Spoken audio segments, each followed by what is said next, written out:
Toma, toma, toma, toma. When I say Vic, you say Caesar. Vic, Caesar, Vic, Caesar. Toma, toma, toma, toma.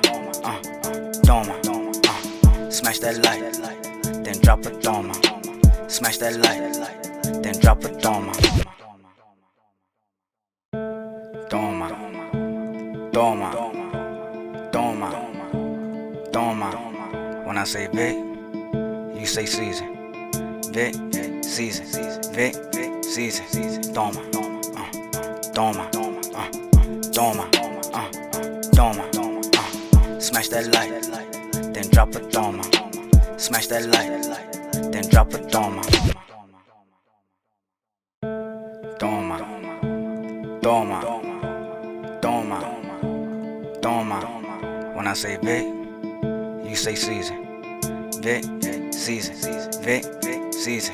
Toma, toma, toma, toma. Smash that light, then drop a toma. Smash that light, then drop a toma. Toma, toma, toma, toma. When I say Vic, you say Caesar. Vic, Caesar, Vic, Caesar. Toma, toma, toma, toma. Smash that light, then drop a toma. Smash that light, then drop a toma. Toma, toma, toma, toma. When I say Vic, you say Caesar. Vic, Caesar, Vic, Caesar. Toma, toma, toma, toma. Smash that light, then drop a toma. Smash that light, then drop a toma. Toma, toma, toma, toma. When I say Vic, you say Caesar. Vic, Caesar, Vic, Caesar. Toma, toma, toma, toma. Smash that light, then drop a toma. Smash that light, then drop a toma. Toma, toma, toma, toma. When I say Vic, you say Caesar. Vic, Caesar, Vic, Caesar. Toma, toma, toma, toma. Smash that light, then drop a toma. Smash that light, then drop a toma. Toma, toma, toma, toma. When I say Vic, you say Caesar. Vic, Caesar, Vic, Caesar. Toma, toma, toma, toma. Smash that light, then drop a toma. Smash that light, then drop a toma.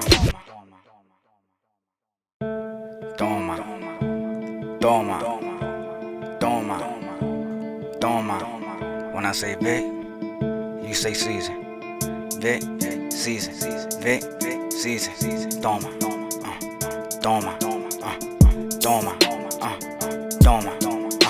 Smash that light, then drop a toma. Smash that light, then drop a toma. Toma, toma, toma, toma. When I say Vic, you say Caesar. Vic, Caesar, Vic, Caesar. Toma, toma, toma, toma. Smash that light, then drop a toma. Smash that light, then drop a toma. Toma, toma, toma, toma. When I say Vic, you say Caesar. Vic, Caesar, Vic, Caesar. Toma, toma, toma, toma. Smash that light, then drop a toma. Smash that light, then drop a toma.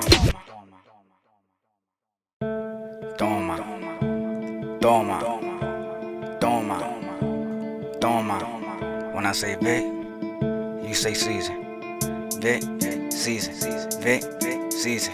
Toma, toma, toma, toma. Smash that light, then drop a toma. Smash that light, then drop a toma. Toma, toma, toma, toma.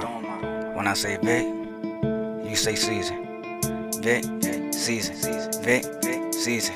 Toma, toma, toma, toma. Smash that light, then drop a toma. Smash that light, then drop a toma. Toma, toma, toma, toma. When I say Vic, you say Caesar. Vic, Caesar. Vic, Caesar. Toma, toma, toma, toma. Smash that light, then drop a toma. Smash that light, then drop a toma. Toma, toma, toma, toma. When I say Vic, you say Caesar. Vic, Caesar. Vic, Caesar. Toma, toma, toma, toma. Smash that light, then drop a toma. Smash that light, then drop a toma. Toma, toma, toma, toma. When I say Vic, you say Caesar. Vic, Caesar. Vic, Caesar. Toma, toma, toma, toma. Smash that light, then drop a toma. Smash that light, then drop a toma. Toma, toma, toma, toma. When I say Vic, you say Caesar. Vic, Caesar. Vic, Caesar. Toma, toma, toma, toma. Smash that light, then drop a toma. Smash that light, then drop a toma. Toma, toma, toma, toma. When I say Vic, you say Caesar. Vic, Caesar. Vic, Caesar. Toma, toma, toma, toma. Smash that light, then drop a toma. Smash that light, then drop a toma. Toma, toma, toma, toma. When I say Vic, you say Caesar. Vic, Caesar. Vic, Caesar.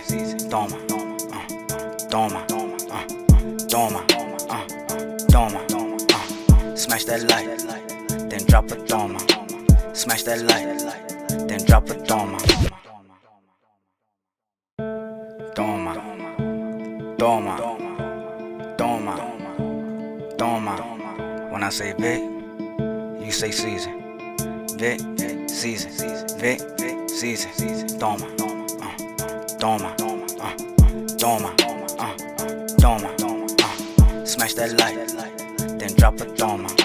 Smash that light, then drop a toma. Toma, toma, toma, toma. When I say Vic, you say Caesar. Vic, Caesar. Vic, Caesar. Toma, toma, toma, toma. Smash that light, then drop a toma. Smash that light, then drop a toma. Toma, huepa, chacho, pa que sepa, puñeta. This is the universal favorite to fight fans from all nations. Thank you for tuning in to Big Season Sports, the #1 source for combat news and creations. Toma, huepa, chacho, pa que sepa, This finna be a real interesting one. I'm gonna need everybody to hit that like button on your way in. Woo! This gonna be crazy. That's word to Randy Savage, bro. This gonna be a crazy one. And I have proof. some crazy proof that's gonna shock the world right now, right? That Katie Taylor did indeed intentionally cheat via headbutt. And I have to say this because there's a lot of people that are super confused about the tactics that was taking place with this individual by the name of Katie Taylor. And they say they weren't intentional. But then they also contradict themselves by saying that that's a part of her style. So it got to be one or the other. Is it unintentional or is headbutting a part of her style? Because by no form, shape, way, or fashion is she able to utilize her head in a form of any type of boxing skill. Not defensively or offensively. And I'm going to get right to it. I want to give a shout out, I want to give a shout out to this YouTuber that I'm going to be using as a reference during this live video to help bring you more clarification. You know, I have no problem giving this individual his credit. That's all I'm about, because to me, it's all about the bigger picture of proving my point and also just proving the point in general that Amanda Serrano did win this fight. Now, let's get right into it. I'm going to bring up this part right here from this video that I got from this individual that he might even be from Ireland. I don't know. He has an accent. I'm not sure if it's a UK accent or if it's an Ireland accent. Maybe some of you guys can put me on. Shout out to the chat familia at one time. Toma, huepa, chacho, pa que sepa, puñeta. I'm going to get to the comments in just a few, but real quick, what I want to show y'all is this. You know, I'm going to play you this video, and this individual is explaining the rules of offense and defense where your head is involved, right? So let's play this, and I'm going to cut it in and out to kind of elaborate and explain you in details what's taking place. Let's get right to it, though. Why it's ambiguous. Broad wording in rulebooks. Official rulebooks like the Unified Rules of Boxing state that headbutting and using the head as a weapon are fouls. So that is clear. You cannot headbutt. You can't use the head as an offensive tool. But they don't always detail how close contact with the head is, e.g. positioning or pressing in a clinch, is treated. You also have subjective interpretation of referees and strategic grey areas. Fighters often often use the head subtly to control positioning in a clinch. For example, pressing into their opponent's chest or jaw. While this is technically not striking, it can sometimes border on illegal tactics if it appears aggressive or harmful. What's generally accepted? Legal. Use of your head for positional control, such as pressing into the opponent to gain leverage or maintain balance in the clinch. Incidental contact that occurs naturally in close range exchanges as long as there's no clear intent to harm.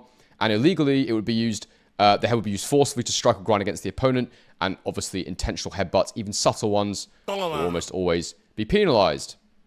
So the difficulty here is around this concept of positional control, because obviously you've got to be very careful about where your head goes when you're going in there, because obviously you can clash heads quite easily.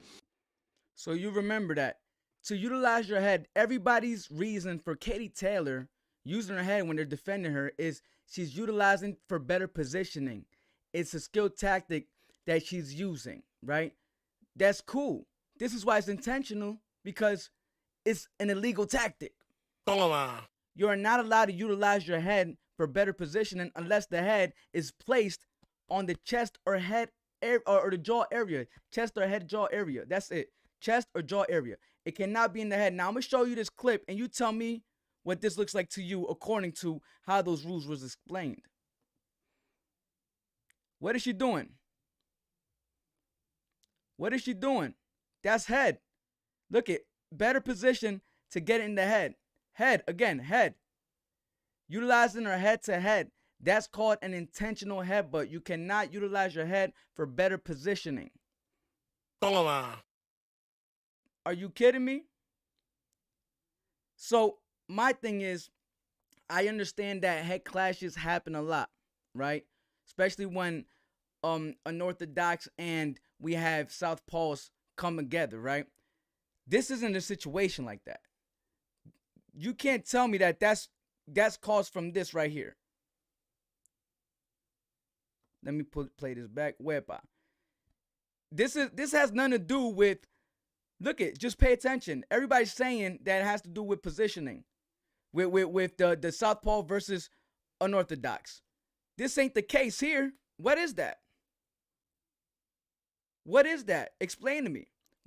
I just read you the books. I had this individual right here that might be from Ireland himself reading you the statistics and the rules that take place when you're utilizing your head.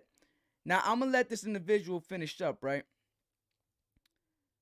And mind you, it was illegal. Every time she was using her head, it was illegal because you cannot utilize these headbutts were being created, were being produced because of an illegal head tactic that Katie Taylor was using in order to get better positioning.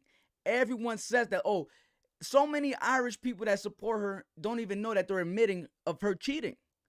They're saying, no, she didn't cheat. She didn't cheat. She was just utilizing her head. She was just leading to with her head for better positioning. Okay, that's called cheating. That right there, my friend, is called cheating. You're not allowed to do that. So she intentionally was headbutting because according to the rule book, you're not allowed to use your head and lead with your head for better positioning when your head is leading past your actual front foot. She's leading with her head. That's not how you do that. That's why everybody keeps saying that she's utilizing footwork. She's having good counter. No, the hell she's not. Her head is above her home front foot. That's not legal. The ref was supposed to have been cut that. She did that every time. This tactic you see here was being done all night by Katie Taylor. You can't tell me this wasn't being done all night. She's not even in position. What footwork is she using when she's leading with her head? That's an illegal move because during that process, you're bumping your head against your opponent. You're rubbing your head against your opponent. That's illegal. Everybody's defense for Katie Taylor is that she leads with her head. That's her style. Well, her style, as I mentioned before, is illegal in the sport of boxing. It's not street fighting. There's nothing skillful about this tactic. What's so skillful about this? Explain to me. What is so skillful about no footwork whatsoever in this exchange? What that happened throughout the whole fight? These type of exchanges where Katie Taylor's leading with her head. Where is the IQ? Where is the skill level? There's nothing skillful about this. It's her leading with her head. Literally, her head is about a half body in front of her. You know what I'm saying? But we're going to let this individual finish some of this topic. And we're going to go to the next one. Before I do, though, let me read some of these comments right here. We got the chat familia. We got the Warriors. You know what I'm saying? Where my Warriors at?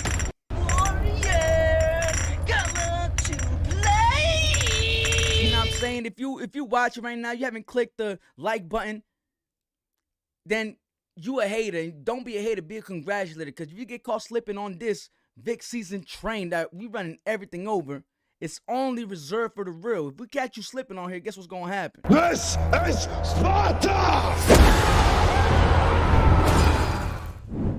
So I'm gonna need you to tune in, keep watching me, and enjoy the show. Let's see what the chat talking about.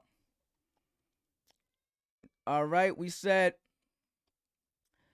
1 or 2 is expected from a southpaw and orthodox fighter, but constantly becomes intentional. That said, Amanda said in an interview that the point deduction was for a holding. No, not the head, but so it was. So if that's true, that means he didn't even deduct the point for the headbutts. For her style, for her legal style of boxing, he didn't even deduct any points for that if that is the case, which is nuts. The ref took long to call the only foul. Bad ref. Facts. Katie tried in the first round, to be fair. And after the first round ass whooping, she switched because she knew she couldn't. Yeah, right. She did her best in the first round. Once she started feeling that power, she got into that tactic. You know what I'm saying? That everybody's trying to give her a pass for when it's an illegal tactic. You cannot lead with your head. According to the boxing rules, that is illegal, right? Now, we're going to keep going. Katie made an adjustment for Amanda's body shots. She bent low. Yeah. Katie made an adjustment, and that was to use dirty tactics. That was her adjustment. To If it's not clean, then what is it? If it's illegal in the sport of boxing, then what is it? We seen this take place all night right here. We seen this right here take place all night. That's illegal. Yeah, she used her head all night. That's illegal. We just broke it down, the rules. Now we're going to keep it going, and we'll get back to it. But I'm going to keep this playing on repeat right here so you can see what I'm talking about as my guy right here is educating us further. Let's get to it. And when you lead with the head like that, that can be a problem. Now, the question is what Katie Taylor was doing in this fight illegal, or is it legal? We're going to have a look at the examples of it right now, and then we're going to try and make an assessment. So this is the first example of it here, and it's right after Katie's just been caught clean with that big shot at the end of round one. You can see the way she reacts. She falls back into the ropes. Amanda comes in with a jab, and Katie's reaction here, you see what happens. She throws a hook, but if you look at what happens next with her head position, you see her head here.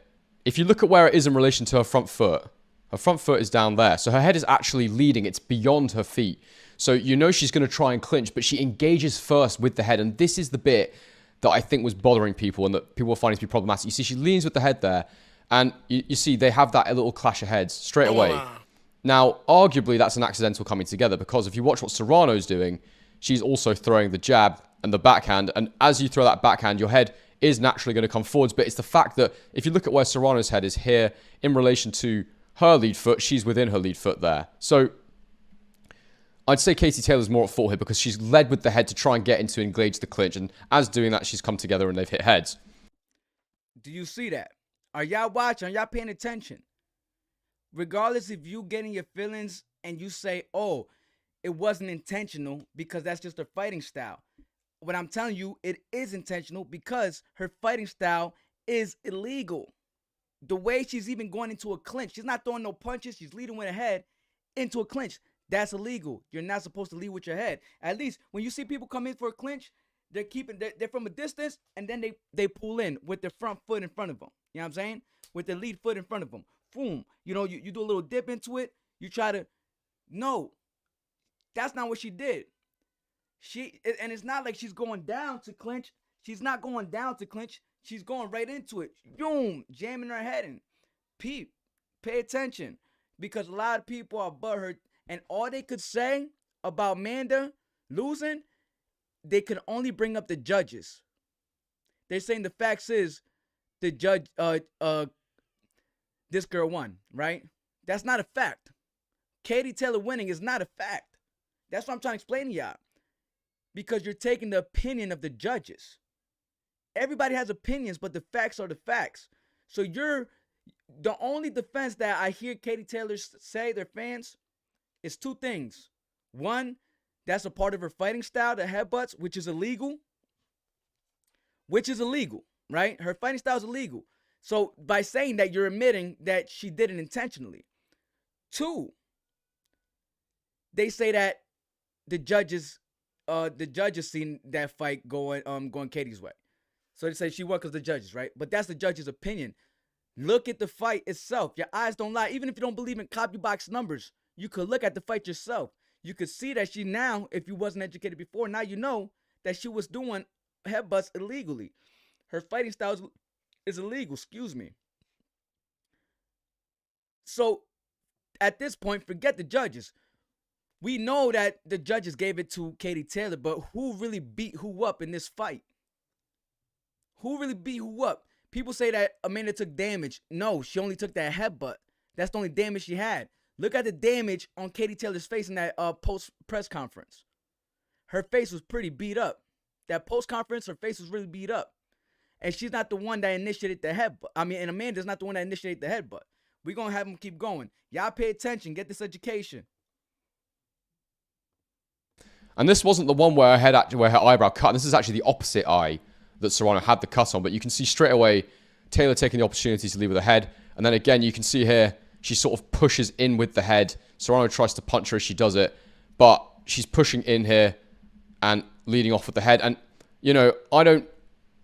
it's borderline, what this is. Look, again, they're pushing forward with the forehead into the side of Serrano's head. She's walking forwards, and she's ended up with her head to the side of Serrano's head there, which is fine. That's an okay position to be in. But initially, she takes a head, leads with the head, goes into Serrano's head.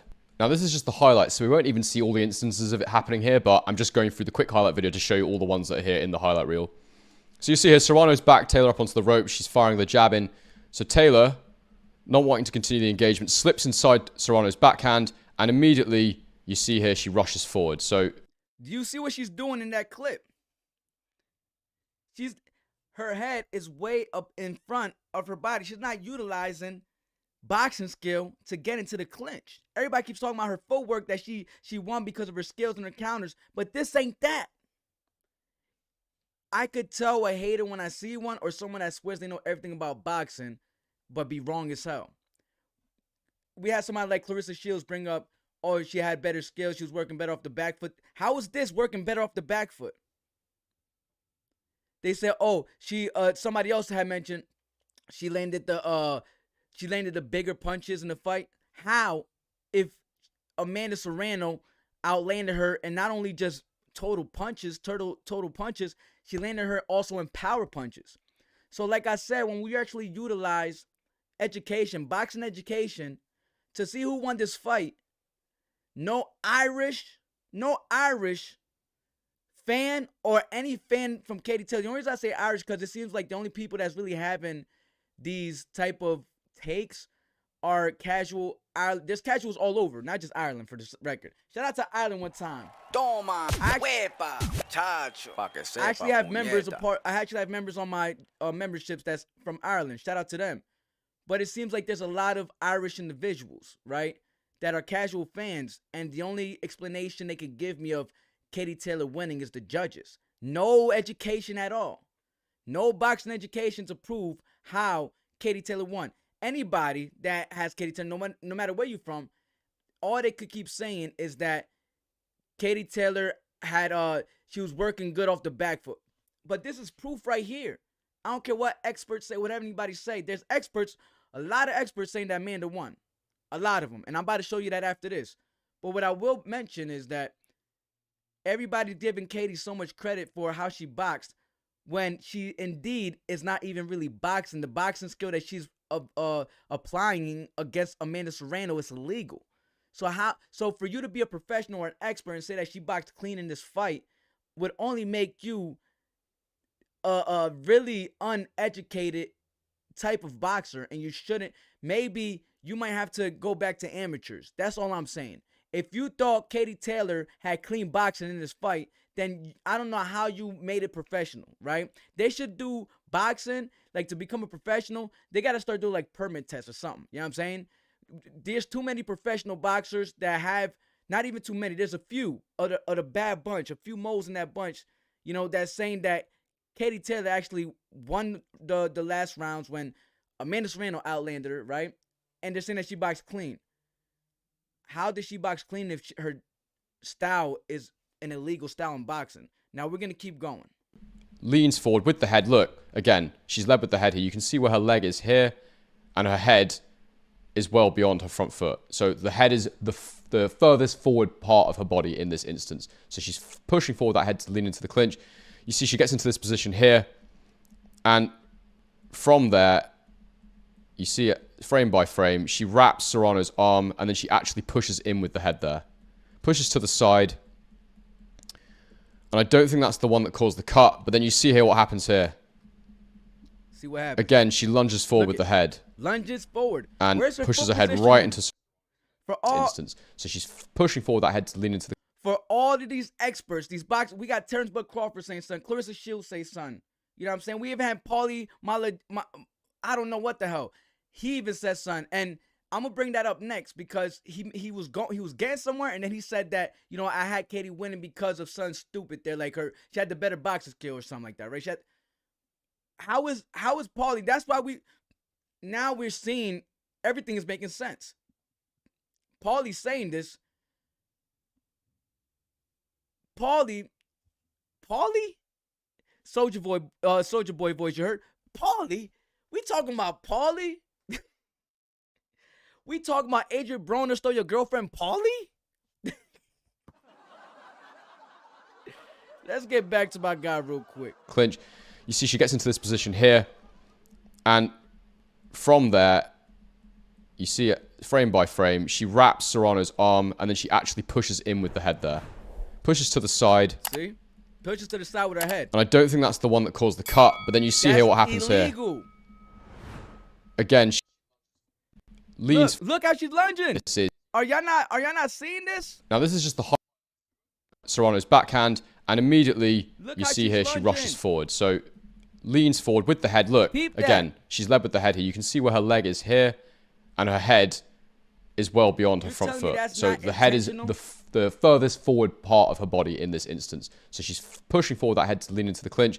You see she gets into this position here, and from there, you see it frame by frame. She wraps Serrano's arm, and then she actually pushes in with the head there.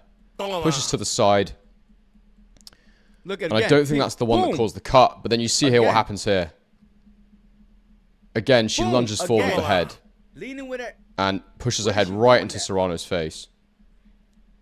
This is the worst part of it here. She dips here. her head down Look at that. and continues to bulldoze forward. And, you know, you could have your I guard in can't front of make your this face up. there. There's a variety of different things you can do to make sure you're not pressing your head into their face. But you see here there's a direct movement into Serrano. Once again here, they're engaging on the ropes. This is just moments later. Edge it forward. You see again, Serrano's working to the body, and you can see Taylor, you can see the way she moves her head. She's driving her head right into this part of Serrano's face. She pushes it up. You can see she's angled the head up, pushed it in, and once again, she's led with the head there. And Do you see back to back to back? She is utilizing her head for positioning. You can't lead with your head. It's illegal. Everybody's saying, oh, that's a part of her style. Well, her style is illegal. So if she's utilizing her style, she's supposed to be a professional fighter that's supposed to know this. That means she's intentionally headbutting. How is the ref a referee and not know the rules to the book? by pushing the head in there, she's then able to push Serrano away with her arms and create some space. Now, live, I wasn't sure which one caused the headbutt, and even in the replay there, I couldn't quite see it, but you see the slow motion replay after the round. Real quick, we got a new member of the chat familia. We gon' do this the right way. You know how we do it in this channel. You know what I'm saying? You know how we do on this channel. Drop a thoma. The members that's active right now, drop a thoma for your boy. We gonna do this the right way. How we gonna do this? Hold up. Where we at with it? I gotta make sure I know it's in here. I know it's in here. You gotta be somewhere in here. Where you at, Pop? Toma. Alright. We gonna get back to the video, but I'm gonna make sure we do our celebration. I'm trying to, you know what, it's on my other joint. So we gonna do the celebration after that, but hold on to that. Drop a thumb for that bull, but hold on. I got you, my guy. Oyo it up. Oh wow, that's wild. That's crazy work right there. That's crazy work, bro. I can't call you Oyo it up, bro. That's wild. What I will call you though, I'll just call you O. That's it. I got you, yo O.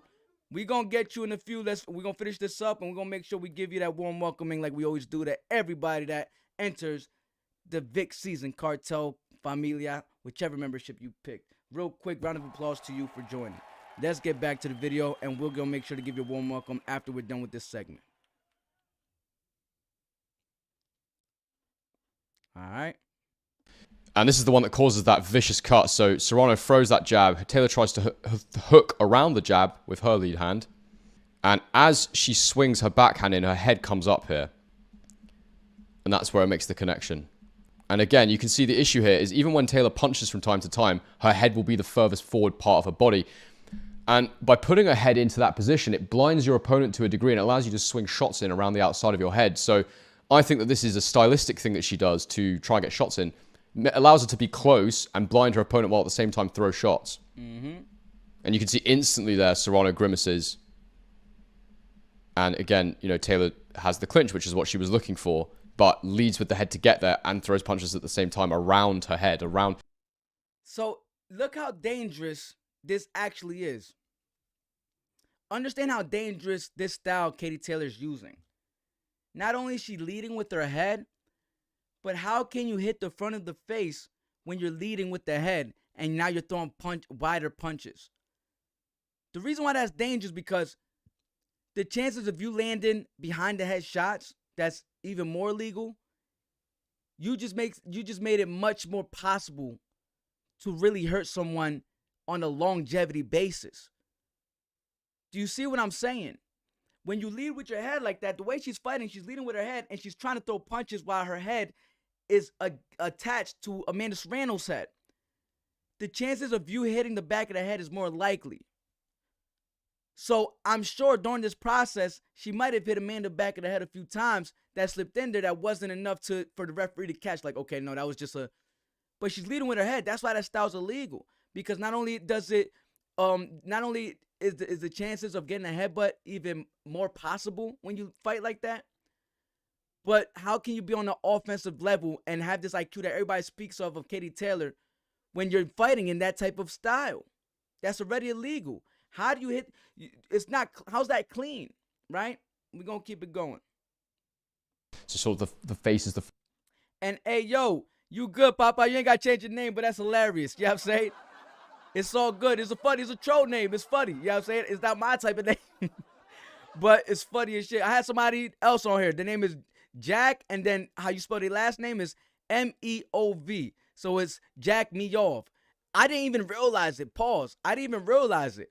I'm over here saying Jack Me Off. Like, I'm thinking he's Russian or something. I thought bro was Russian. I'm over here saying, he's like, yo, shout out to Jack Me Off one time.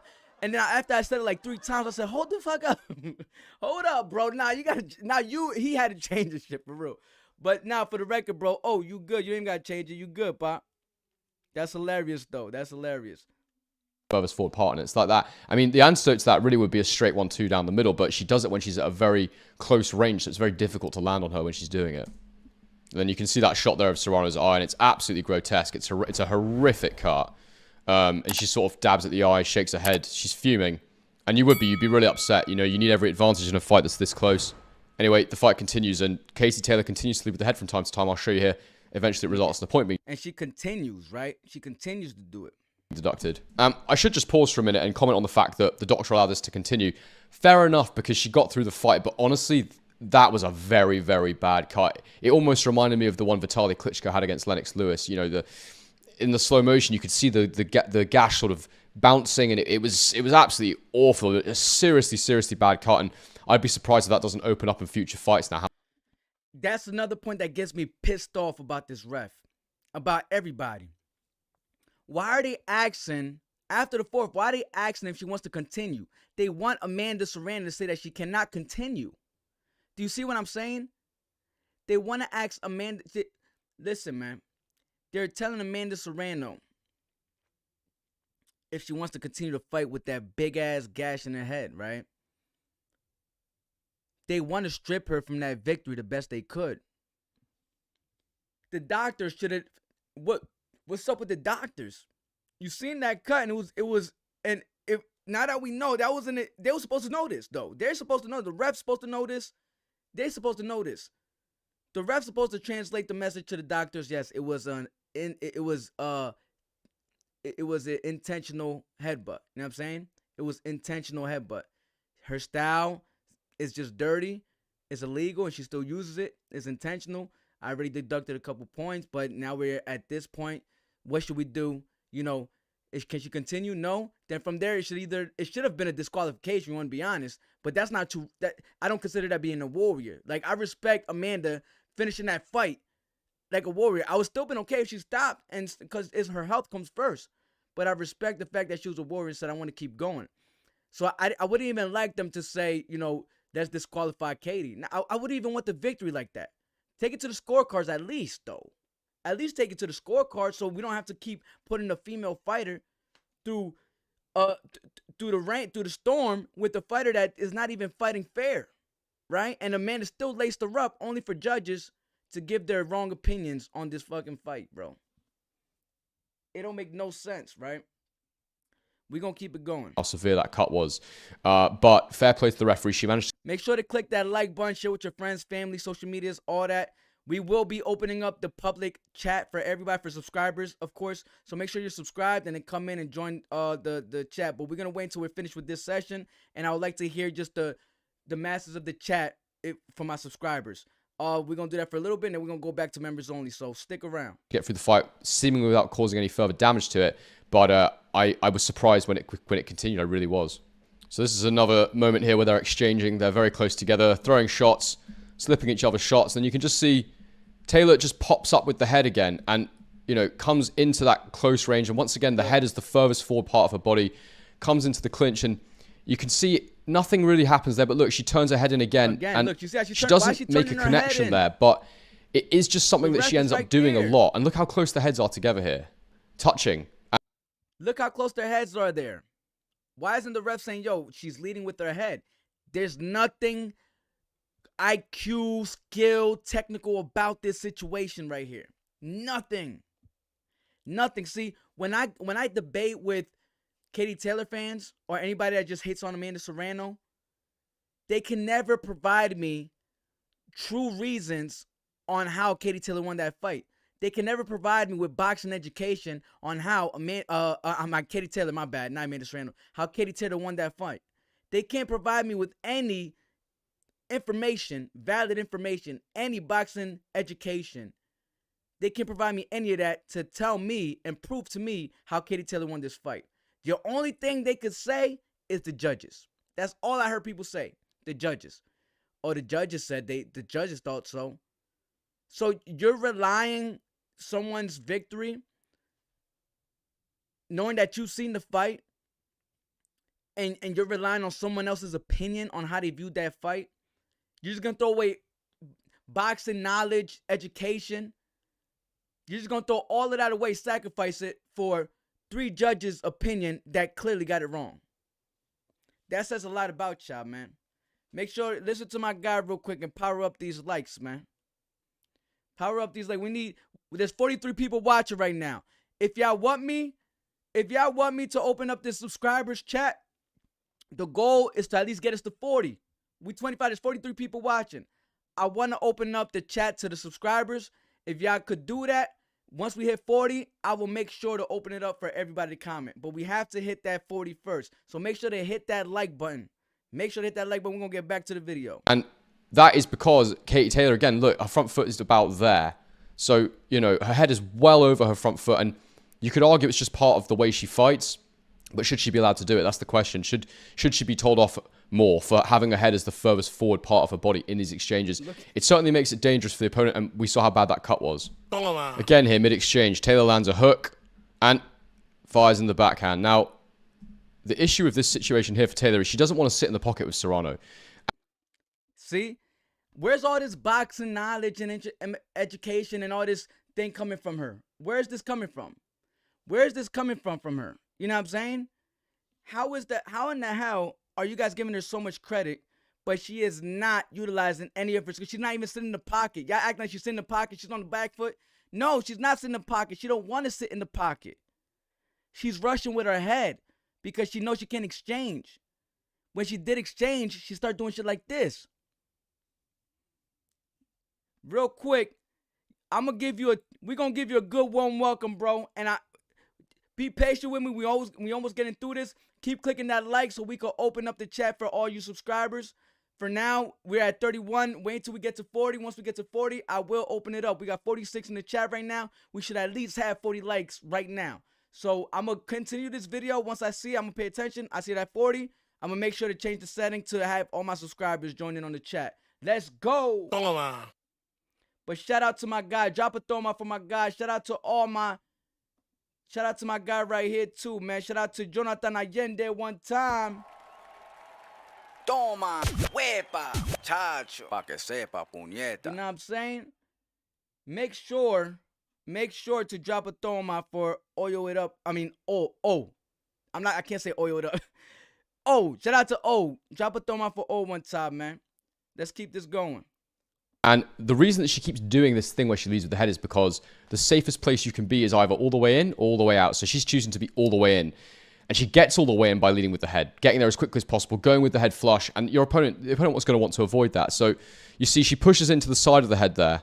And then as they come round, Serrano lands a little cuffing hook round the back of the head, which isn't a strictly legal shot, but it's not a fault because Taylor's leading in. But again, look at the position of her body here. She's pointing forward like that, leading with the head, pushing the head forward into Serrano's face. And again, it's not a direct headbutt. It's not a direct motion, but you can see she's literally hunched over. Look at you see what she's doing? Now, you tell me, is it intentional or not? That's an illegal fighting style. So in her head, she's not literally, a lot of you guys think when I mean by intentional that she's she's not doing all that. She's doing it in a way to be slick, where she's trying to include it into her boxing style. But it's an illegal boxing style, which makes it an intentional headbutt. She's crouched all the way over. Her foot are not even positioned like a real boxer. And all you so-called experts and professional boxers that did have her win and claim that she won because she was cleaner, there's nothing clean about this. And you might want to second-guess your career, and there's probably reasons why y'all not the most paid like Amanda Serrano is. You see what I'm saying? Let's go. Look at her body position here. She's hunched over, the head's leaning into Serrano's head, and she is leading with the head there. The debate here is basically, is that legal jockeying for head position in the clinch, or is that illegally leading with the head? Once again here, they're in an exchange, and Taylor's having, throwing a good little combination. Again, she wants to secure her position. She doesn't want to get hit and hurt. And this one is very damning, because watch where her head moves from. Her head is here right now. Watch how the head moves. Watch how nothing else moves in this moment. The legs stay in exactly the same position. Watch. As I edge it forward here, everything else stays still. Only the head moves from there to there. That is essentially... She wasn't even throwing the punch. She wasn't even moving her feet. She literally came from one side, wham! And you telling me that's not intentional? Yo, we need 5 more likes. Make sure to like it. We're gonna open the chat for all subscribers. We need 5 more likes. Make sure we got 41 people right now. We only need 5 of you that haven't liked to like real quick, so we can open this up for all subscribers, and y'all could go and let me know what y'all think about this. And I'm gonna have the chat on automatic mode, meaning your topic will pop up on the screen. Whatever you talk about, your comment will pop up on the screen automatically. You know what I'm saying? Up until we cut that short for a little bit, and then we're going to focus mainly on the cartel members who did pay for the automatic priority reply and shout out. So let's get back to it, baby. We're almost there. We at what, 35? We just had 36. Somebody must have unliked on some hating shit. But we need 5 more likes. Make sure we get them Johns. Headbutting motion. And she's going for Serrano's eye there. And again, I'm not saying it's an intentional headbutt, but she is leading with the head. She is using the head to get close, to get in close. And look at that. There's no denying that position there. She's pushing into Serrano's neck. She's leading with the head. The front foot is there. The head is there. The head, again, is the closest part of the body. And that is not okay. And I believe this is the moment where the referee gives her... It's either a warning or a point deduction at this point. Let me just play it forward and I'll let you know. Right, so that was the point where the referee gave Katie Taylor a warning. And rightly so. She was... The ref gave her a warning for that. She literally planted her feet. Didn't utilize any type of technical feet skill, feet movement, nothing. No type of angles. You know what I'm saying? No type of boxing strategy. No type of boxing skill or boxing technical. Anything that has to do with the sweet science of boxing she did not utilize. She literally planted her feet. Didn't throw any punches. From one position, she swung her head. Boom, bang. From one position, she swung her head to get into the clinch, which is illegal. Swinging her head, leading with her head. She didn't throw a punch, and she didn't move. She didn't utilize any footwork to initiate that clinch. She literally swung her head over for that clinch. That is illegal. Dana White boys, that's illegal. Shout out to my guy, Def the COVID one time, man. Give him a warm welcome into the chat. Guys, remember, man, upgrade to that cartel package, man. I like to just show love naturally because I rock with y'all heavy. Make sure to upgrade to the cartel package so we can give you that priority reply and membership shout out every time we come on, baby. But you already know I appreciate your membership regardless in viewership. Let's get back to this. I was leading with the head a lot. I did agree with that decision. And, I think you get away with what you can in a professional ring without question. You do the best you can. But to be honest with you, I think I'm not a fan of the way that Taylor does that. I don't think it's safe for the opponent. I don't like it. And it was something that I never really noticed before when I was watching her in some of her older fights. I've not watched her for quite a while, but I watched the Chantel Cameron fights before. I watched all the Delphine Pearsoon fights and whatnot, but I don't recall this being a prominent feature of her game, but I wasn't really watching it the way I watch fighting now, where I'm being super analytical. And this is the final one where there's a point deduction. As I say, Taylor is in a bad position here because, you know, Serrano can whale shots in from the mid-range there. The mid-range is where Serrano wants to be, and Katie Taylor wants to get close. She either goes backwards or you're getting close, and when you're tied, it's a lot easier to get close sometimes. So what she does is she leans in here. Now, my issue with what she does is that's okay. She can get her gloves close to her face there and drive up with the gloves in front of her, but she doesn't do that. She pushes up with the head. Again, she pushes in with the head. You see it's the closest part of her body, again, to Serrano. She walks forward. That's okay because that's to the side of the head. But you'll see there's just a moment here where she turns her head in. Peep. Now, her head just turns in slightly into Serrano's face. And you can see she's just driving forward there with the head. Serrano's trying to pull her head to the side. And she's not leading. She's not wrapped her up and then pushed her back. She's not leading with the shoulder. She's leading with the head the entire way. And this is the point here where the referee decides he's had enough and he gives her a point deduction at that point. Finally. As you can see here, he gives the point deduction. And he's had enough of it. Even after that, and this is one of the worst ones that I saw. Even after that, peep. During the fight, this was right at the end of fighting round 10. You see Katie Taylor here, she lands a nice left hook. Or it falls up slightly short, I think. Just misses with the left hook. Now watch what she does here. Dips her body down. And look at the way her body's shaped here. She's literally driving forward with...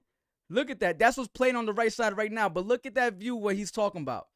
He got the full body view. Peep, look at the angle. That's not illegal. I mean, that's not legal. That's illegal.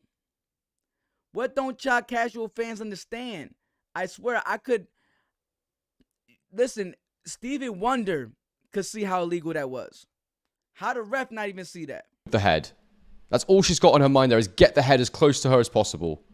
And she drives her head in straight into Serrano's midsection. She's literally on some, I'm about to run this down for a touchdown. 4th and 1 type shit. She did a 4th and goal line right now. Katie Taylor think it's 4th and goal right now. Is she bugging? Why does she think she about to run for a touchdown on 4th and goal? Crazy. The camera switches here. And this is the worst one, I think, of the lot.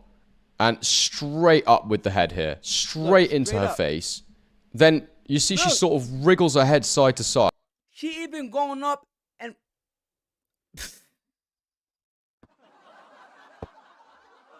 This is crazy work, man. 4 more likes away for me to open up this chat, man. Come on. Crazy.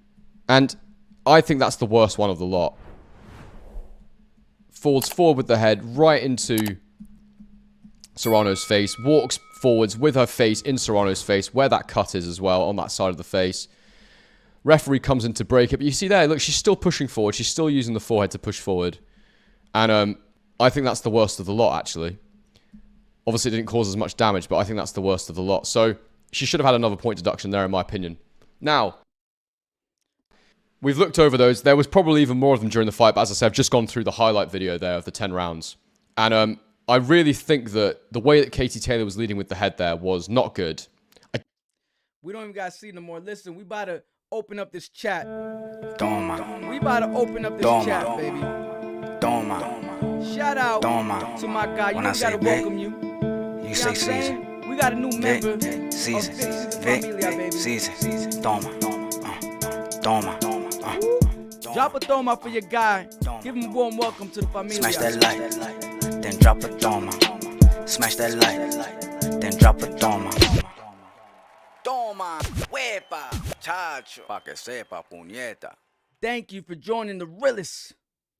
You know what I'm saying? The realest on YouTube, man. I appreciate you. You part of the familia now, man. Thank you for supporting. And you won't regret it. You already know what's up. But we about to open up this chat. And I want to hear what a lot of y'all got to say. Again, I'm going to open up the chat. And we going to just... All you got, if you're not subscribed, you know, if you're not subscribed, you got to wait 1 minute after you subscribe. All right? We about to put it on automatic mode. Shout out to my guy Terry Lou for welcoming. Yeah, thank y'all, man. Make sure to welcome the bull. We're going to put it on automatic mode, man. And I want you to tell me, Are you convinced now that Katie Taylor cheated? In the comment section, let me know, yes or no. Are you convinced now that I showed you these receipts that Katie Taylor did indeed cheat? During that process, I'm going to read this poll. So the poll right now says, did Katie Taylor intentionally cheat? 97% of the poll say yes. 97% of the chat say yes. 3 only said no. You know what I'm saying? So it's pretty clear, you know what I'm saying? I'm not sure. Y'all might change your mind after y'all seen what I just showed y'all. So make sure, let me know in the comment section. You know what I'm saying? For everybody, you can now tune in and you can now comment below. We will be having all of your comments pop up on the screen back to back, you know, and let's get it going. Do you believe that Katie Taylor did cheat? Toma. And remember, I'm providing you guys real boxing education, real boxing information. You know what I'm saying? I'm not giving you guys fake work. We giving you the real.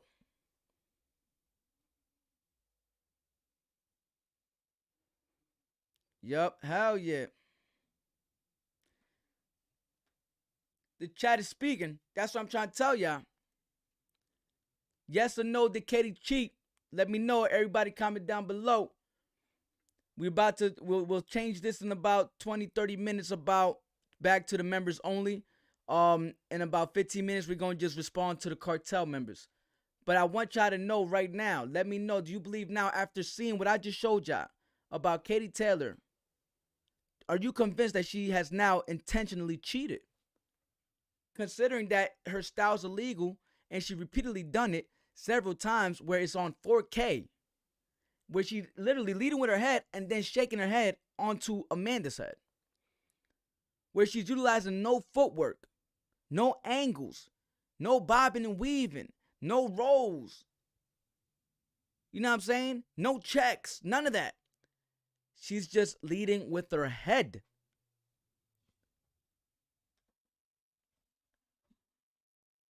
Make sure if you want to check out our membership to check the pinned comment. That's where we have all of our membership.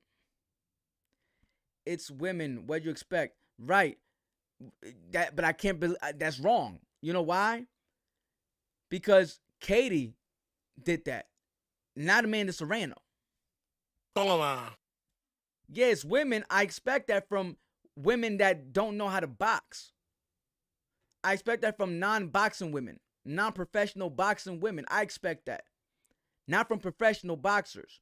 Amanda Serrano is a professional boxer, and she showcased her professionalism inside of that ring. Not Katie Taylor. Everybody's mad at what the coach said. Let's talk about that. Y'all so mad about what the coach said, but said nothing about the illegal tactics being done to Amanda Serrano during the time of the ring. That's some real soft shit. Where y'all could give some physical damage, but you can't take the verbal. Damn. So you could able to deliver physical damage illegally, but you can't take real shit being done verbally, being said to you verbally.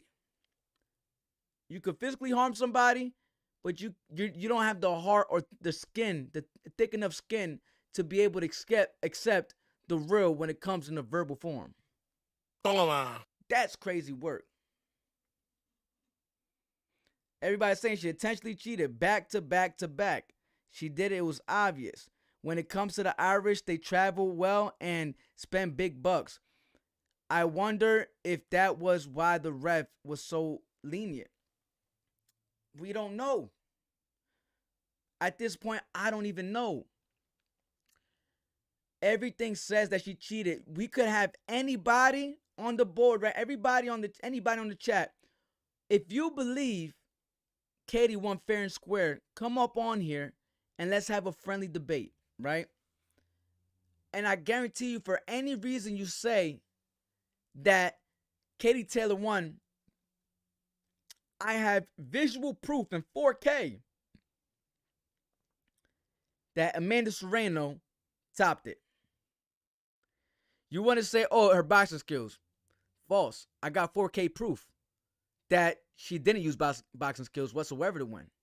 She used illegal tactics, not to win, because you're not supposed to win using illegal cheating tactics. What else can you say? Oh, she landed the cleaner counters. Well, the copy box number says something different, and I'm not always onto the copy box, right? But when I covered the fight, the copy box numbers reflected and complimented the shit out of my take. I didn't even see the copy. Obviously, we don't see him normally till the end. Like, they show me between rounds, but I didn't pay attention to him till the end of the round, till the end of the fight. And y'all could watch it live. I got it right here. And I'm clearly saying, and I'm being fair. Everybody knows that I'm fair. I root for my fighters. I'm allowed to do that. You can't spoil the way I enjoy watching boxing. I'm going to root for who I want to root for, right? But I keep it fair during the commentary side of things. I was giving Katie Taylor a whole lot of respect. But if you notice, I always said and the respect came from her punishment that she was taking. That's why I get respect, because she was still willing to exchange. She was still willing to exchange during the punishment she was taking, right? But it doesn't mean she was winning the fight. She was clearly losing. It was a good fight because she showed heart. Katie Taylor showed heart. Now wanted to the extent that she was using illegal tactics to do whatever she could to take this fight, which that shouldn't have counted for her on the scorecards whatsoever. You don't get points on the scorecard for using illegal tactics. So my thing is, who can actually tell me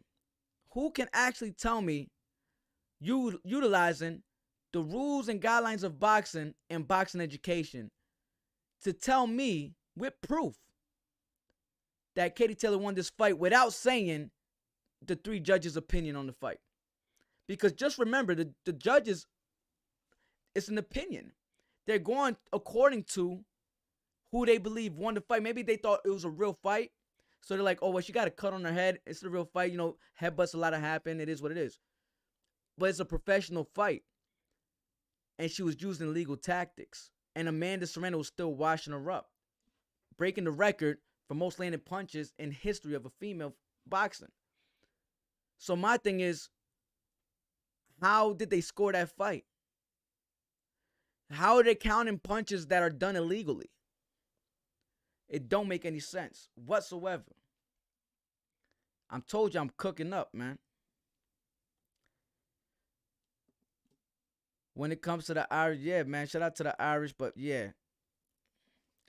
How come she didn't do that against Chantel Cameron? I'm trying to tell you. My thing is, Amanda Serrano possesses some type of power that these girls can't handle. And I'm waiting for somebody to come up on here. Make sure to hit that like, motherfucker. I'm waiting for somebody to come up on here and tell me, because I have a lot of people having a lot to say, right? Even about the whole Jake Paul situation, we're gonna save that for another one. I don't want you guys to think that I'm just pushing Jake Paul, because what I do is I don't pick and choose. What do I say? I say, don't get it confused. I don't pick and choose. I report the news. That's one of my slogans. Don't get it confused. I don't pick and choose. I report the news. I'm so unbiased when it comes to that. People think I'm so biased, but I'm literally just reporting it. People get their emotions involved when it comes to boxing. So you provide me with, the reasons why you're trying to prove me wrong. But none of what anybody be saying nowadays is documented proof in the sport of boxing. Do you see what I'm saying? I'm trying to give y'all the documented proof of my points. I don't want to just say, oh, she won because this. That's what Katie Taylor fans are saying right now, doing. Oh, look at this. That's your feelings. We got to really put that aside and provide me with any type of education, boxing guidelines, documentation, things that could back your whole point up to me. Because if you're not going to use that, you're going to automatically lose, because you're going to go according to your feelings. You're going to say, oh, the motherfucking what? Judges seen it. The judges is no different from anybody else scoring the fight on a personal basis.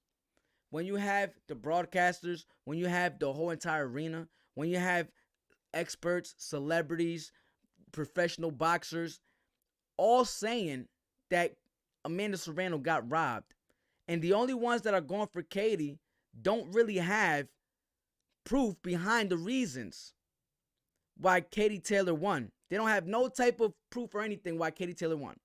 They're just saying it because they're just saying the idea like, oh, I thought she fought good on the back foot. That's not good on the back foot. What is we talking about? Let me see what's up. Shout out to I Got a Life. That's my I got my guy. Serrano should sidestep and right uppercut. It don't matter.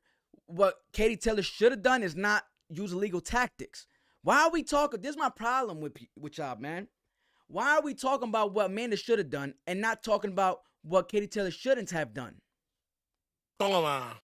Why are we talking about Amanda's the one that followed the rules? Amanda is the one that followed the rules. Why are we talking about Amanda and saying what she should have done? And not Amanda didn't have to do nothing. The girl was doing illegal tactics. Yeah, you see what I'm saying? Nobody's expecting to change up a certain game plan against somebody else that's a professional boxer because they're not expecting them to come in using illegal tactics throughout the whole fight. Not just in one part of the fight, but the whole fight. Do you understand what I'm saying? We're putting so much. A lot of people are just talking about what Amanda Serrano should have done. And nobody just mentioning what Katie Taylor shouldn't have done. And that kind of throws me off. The person to blame in this situation is Katie Taylor for one. She is the one to blame. She has to be the one to blame. She's the one that caused the cut. She's the one to blame for her tactics. Now she got to share that blame with the ref and the judges, right?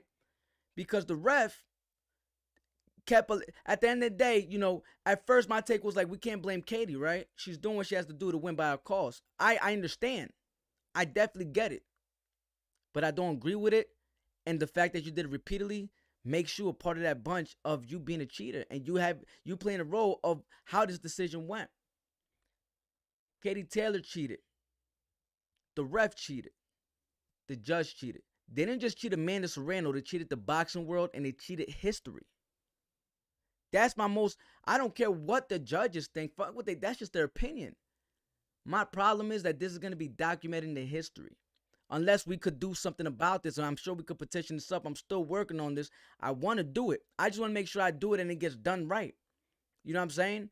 I'm not going to sit here and say I'm going to do this and then, I don't have the proper tools and fan base and stuff like that to do it. I need to build my resource of connection. If I'm able to start, find someone that has a platform where we could build and I'll still do my best. Y'all know what I do. You know what I'm saying? I'm still going to do what I could do regardless. I'm doing it now. My thing is, ain't nobody could tell me what Katie Taylor did to win this fight. Legally. I mean, legally, yeah. At least legally.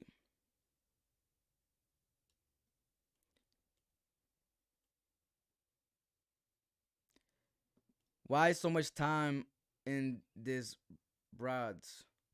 What? You said, like, why am I putting so much time into this? Because it's boxing, bro. If that's what you asking me, I cover the sport of boxing. I want to provide you guys with the most latest, greatest, and exciting fight news. This is pretty big. This is pretty big news. How isn't it that we're talking? I don't think you guys understand who Amanda Serrano is. Those of you who are saying that, you guys think that, we live in an era where female boxing has low-key starting to become, as far as right now, more exciting than a lot of men fights.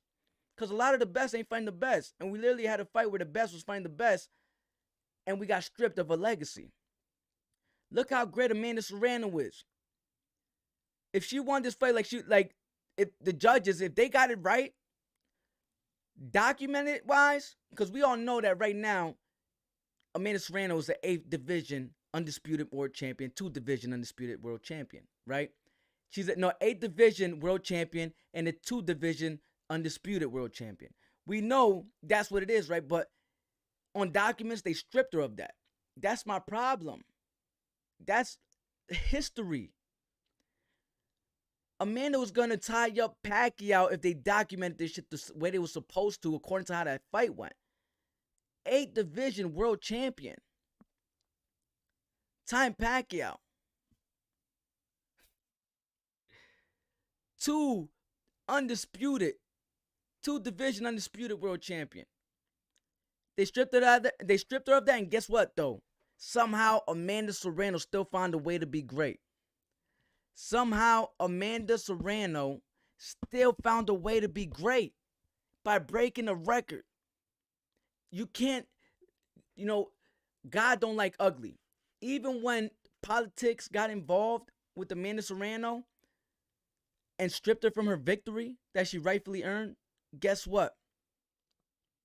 She still broke a record and took control of the situation. Even after she got cut, still was dominating. Landed. After the cuts, when she broke the record. Toma. She landed the most in the final round. The same round that Terrence Crawford said that Katie Taylor won those last rounds was the same rounds where Amanda Serrano broke the record, landing the most punches she landed throughout the whole fight in those final rounds. That's hilarious. That's why you don't listen to a lot of these boxers that talk about IQ so much. You can't even pay attention to boxers nowadays. This is why you can't pay attention so much to boxers nowadays, right? You got boxers like Shakur Stevenson preaching about IQ. But he doesn't have enough IQ to entertain the crowd while he stays in the pocket exchanging with his opponents. He doesn't have enough IQ to stay in the pocket and instead wants to run away when real power comes towards his way. Right? We have someone like Terrence Bud Crawford who want to preach about IQ and want to get the biggest fights and this, that, and the third. But he don't even know how to judge a fight right. He literally said that she took the last few rounds and that's where Amanda Serrano broke her record. Doubling the amount of punches landed. How do you miss that as a professional fighter, bro? Then you got people like Ryan Garcia. Shout out to Ryan Garcia, shout out to Bud, all of them, but I'm keeping it real, and I always gonna keep it real. You got people like Ryan Garcia making announcements that not even real. Ryan Garcia said that he won the lawsuit already from Devin Haney, right? And that ended up being false. Somebody might have it think he made a joint making a fight announcement. Ends up he's fighting Anpo. You know what I'm saying? Not saying that he's not fighting Jabber right now, but we expected that fight to come first. We didn't know an Anpo in Japan was gonna happen right before that, right? Because the first thing that got announced was Jabber. So my thing is nowadays you can't even pay attention, right, to a lot of these boxers and a lot of these, outlets. You gotta wait and do your own research nowadays, or come to Big Season Sports and subscribe so I could put y'all on and y'all don't have these casual glasses on. Because you're gonna miss the real if you're wearing those glasses. You gotta take them shits off. And they're gonna be like, oh, this is what it really looks like here. This is what real boxing looks like. Don't get blinded with them glasses that these other fighters try to have you wear so you can see things through their focal length. Because I'm telling you, your eyes could fool you nowadays. What they say? Believe nothing of what you hear, half of what you see. And they got the glasses on you too. They effing up your vision with these glasses. I'm trying to straighten it out. I'm trying to tell y'all, man. What's up, chat?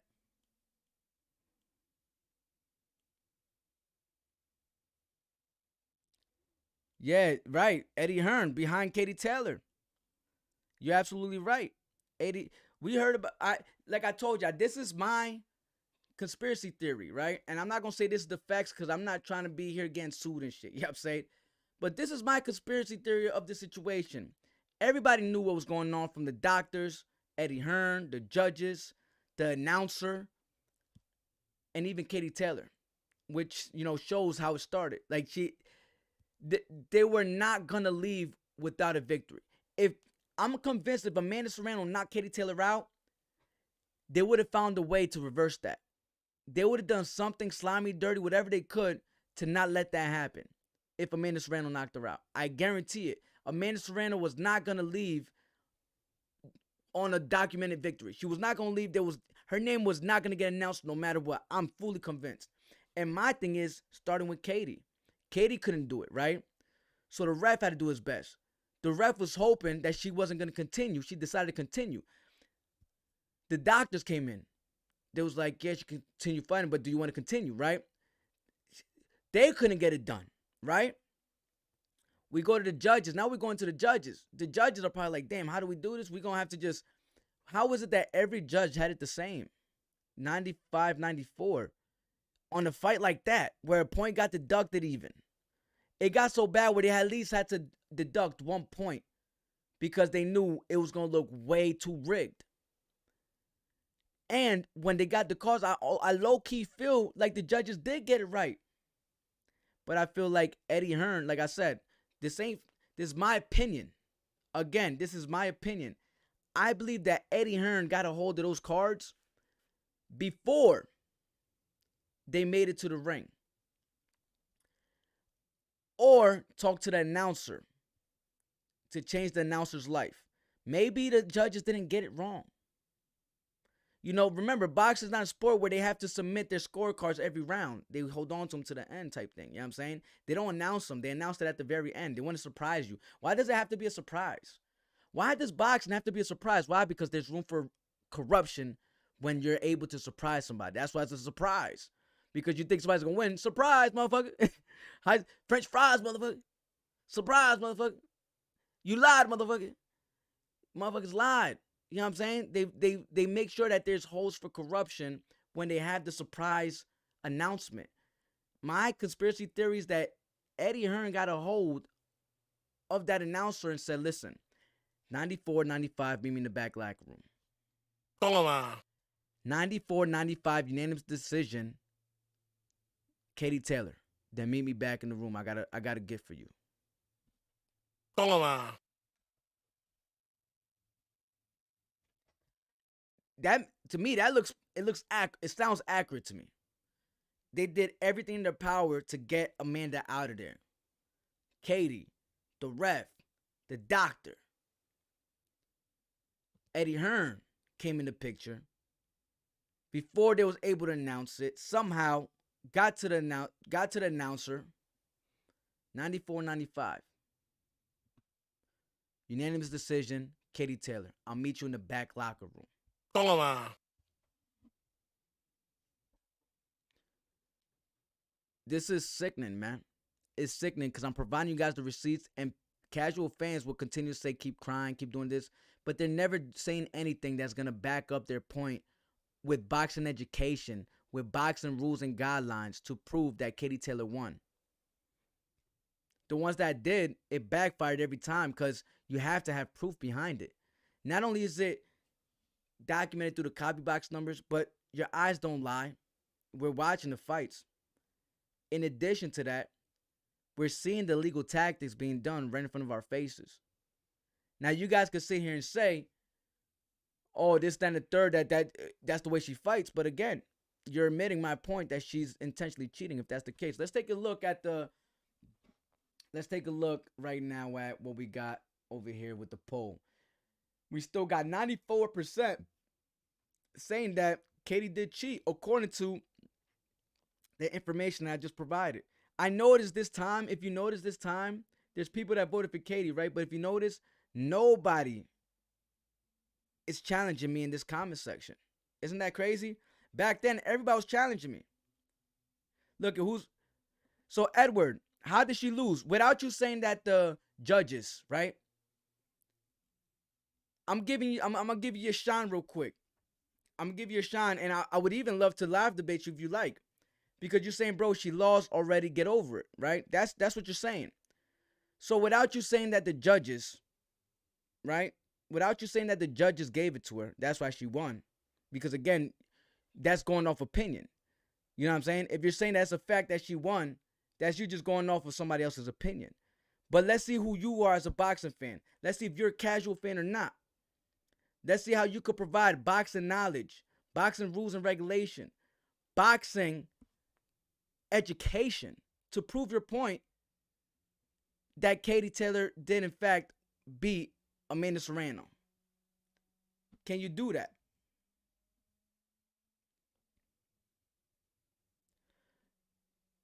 Yeah, we don't condone cheating. That's we don't. So if I'm assuming that you're Irish. If you don't condone cheating, you're doing it by sticking up for her right now. If you don't condone cheating,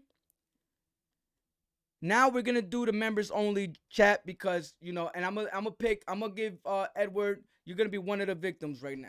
You know what I'm saying? Because you're talking about you don't condone cheating, and then you're saying, bro, get old. Oh no, that's not you that said that. That's George Martinez. Shout out to George Martinez. Toma. You know what I'm saying? But let me hear what you got to say. I would love to hear you.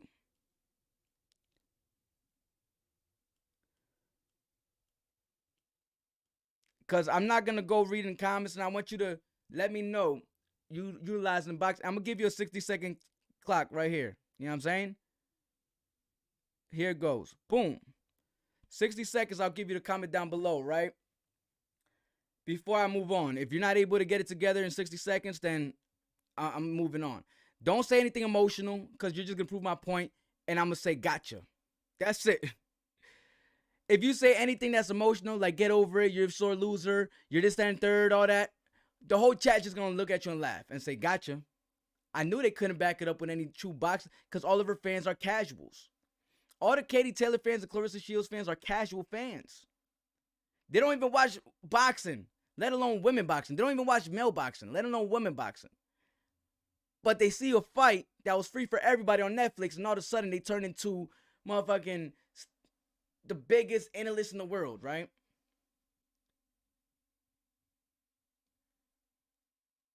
Listen.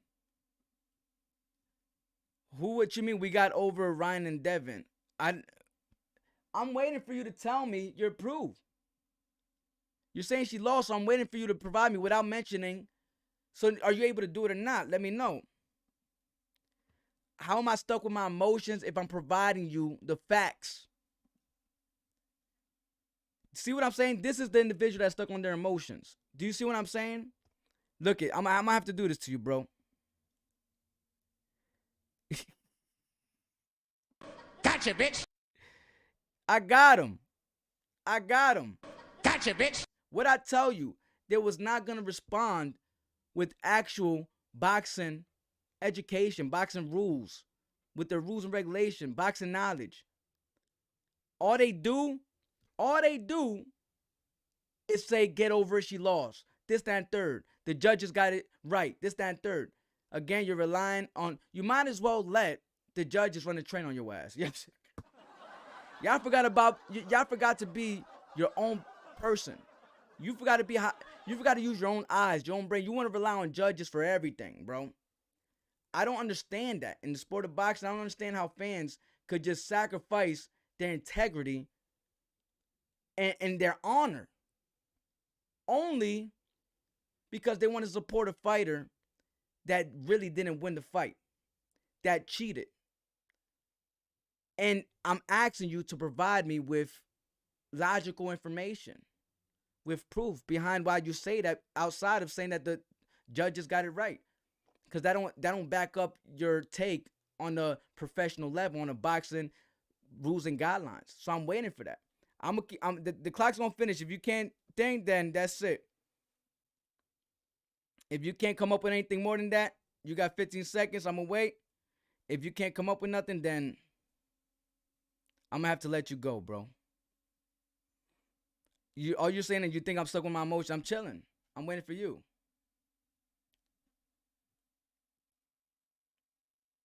You see? Look it. Exactly what I thought. Exactly what I thought. No fan of Katie Taylor or anybody is able to give me real reasons on why they believe Katie Taylor won.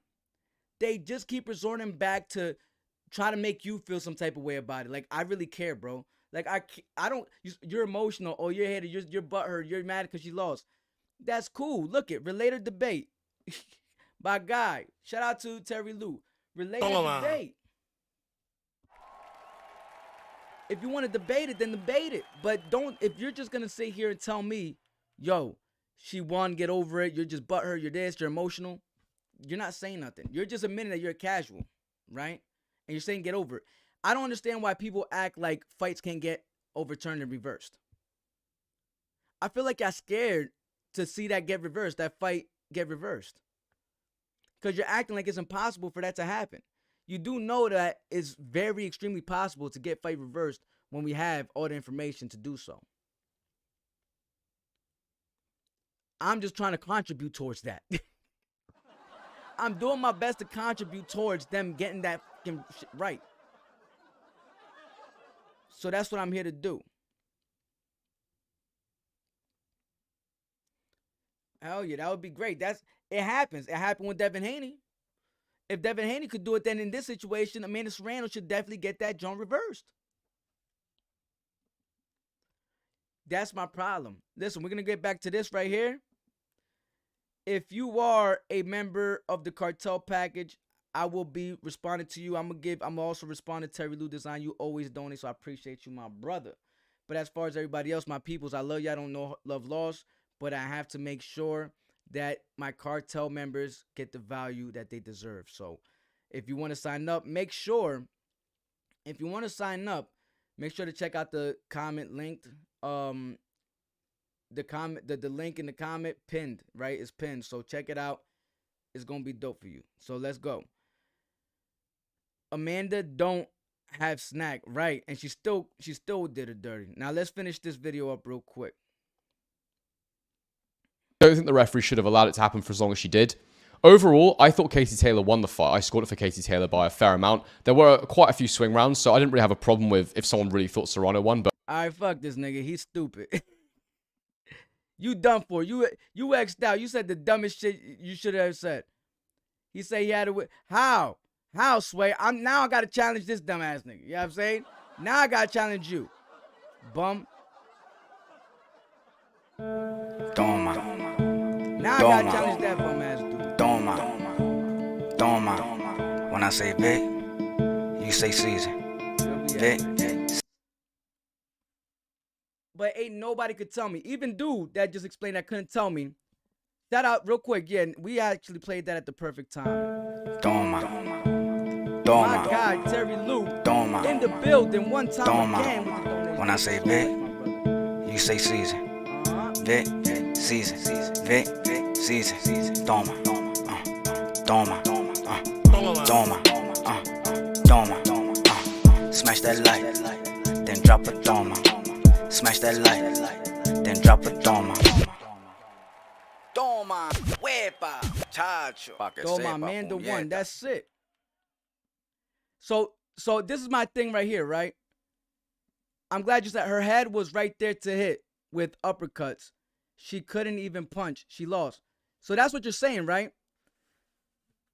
So you're telling me what Amanda Serrano should have done, but you're not telling me what Katie Taylor shouldn't have done. Using an illegal tactic. That's what you're telling me. You're telling me that Amanda Serrano, being the clean fighter, should have done something when she's already doing something clean, but you're saying that, bro, we just went over it. This is the casual I be talking about, guys. This is the casual ish I be talking about. It was illegal. We just went over the boxing rules and regulations. That's what I'm saying. You're just speaking out of emotion because you want to be right about the situation. But you're not. You're a casual, bro. I'm going to give you a chance, right? I'm going to give you 60 seconds to explain to me how that's not illegal. See, look, you see what I'm saying? Gotcha. You see? Look what he said. You notice they always say that. They always say that. They always say something, but it doesn't apply to boxing education, boxing rules and regulation. They always lead back to you butthurt. That's the type of fans that Katie Taylor fans are, that they have. Katie Taylor fans, that's the type of fans they have. It's people that never watch the sport of boxing or knows it. That's the type of fans they have. That's embarrassing. I've been waiting. I'm being respectful, but I'm trying to see what you could say. But when they can't accept the truth, they start telling lies and they start saying insults. You butthurt. I'm clearly giving you a chance to educate me, right? Once I told him, you notice, once I told him that it's illegal according to boxing rules and regulations, his very next comment was, you butthurt. Gotcha, bitch. His very next comment was, you butthurt. Gotcha, bitch. I can't make this up. I really can't make this up. Bro literally said, he literally just told me it wasn't illegal. Literally just told me it wasn't illegal. That's just, it don't make no sense. I'm gonna give you another chance to redeem yourself. All right, listen. You is wanna overturn a girl fight. Casual fan. You see what I'm saying? It's boxing. So you're downplaying. This is how stupid you make yourself look. You're downplaying women's boxing while supporting Katie Taylor's tactics and supporting Katie. So you just played yourself, and you played the woman that you supposedly support that represents probably the country you're part of. You might be Irish. Dummy. Gotcha, bitch. So this is what I'm going to do. You know what I'm saying? We about to give you a standing 8 count, but I'm going to give you 60 seconds for you to actually try to educate me on boxing and tell me how Katie Taylor won. If not, yo, security, you're going to have to do this to that bull. This is Sparta! If bro is unable, if he is unable to break it down right now and educate me on how Katie Taylor won with real boxing education, give him the... This is Sparta! Yep, he's done. Look, and now, homie, I don't care about no chicks. Then you're not the right channel, bro. They got many LGBTQ community channels out here that you could join and be a part of. This ain't the one for you, then, pa. Give him the boot. This is Sparta! Bro just came on here talking about I'm not into... That was crazy work. My itch just came off perfectly. That was crazy work. I'm not even gonna hold you. That was crazy work. How bro just say that?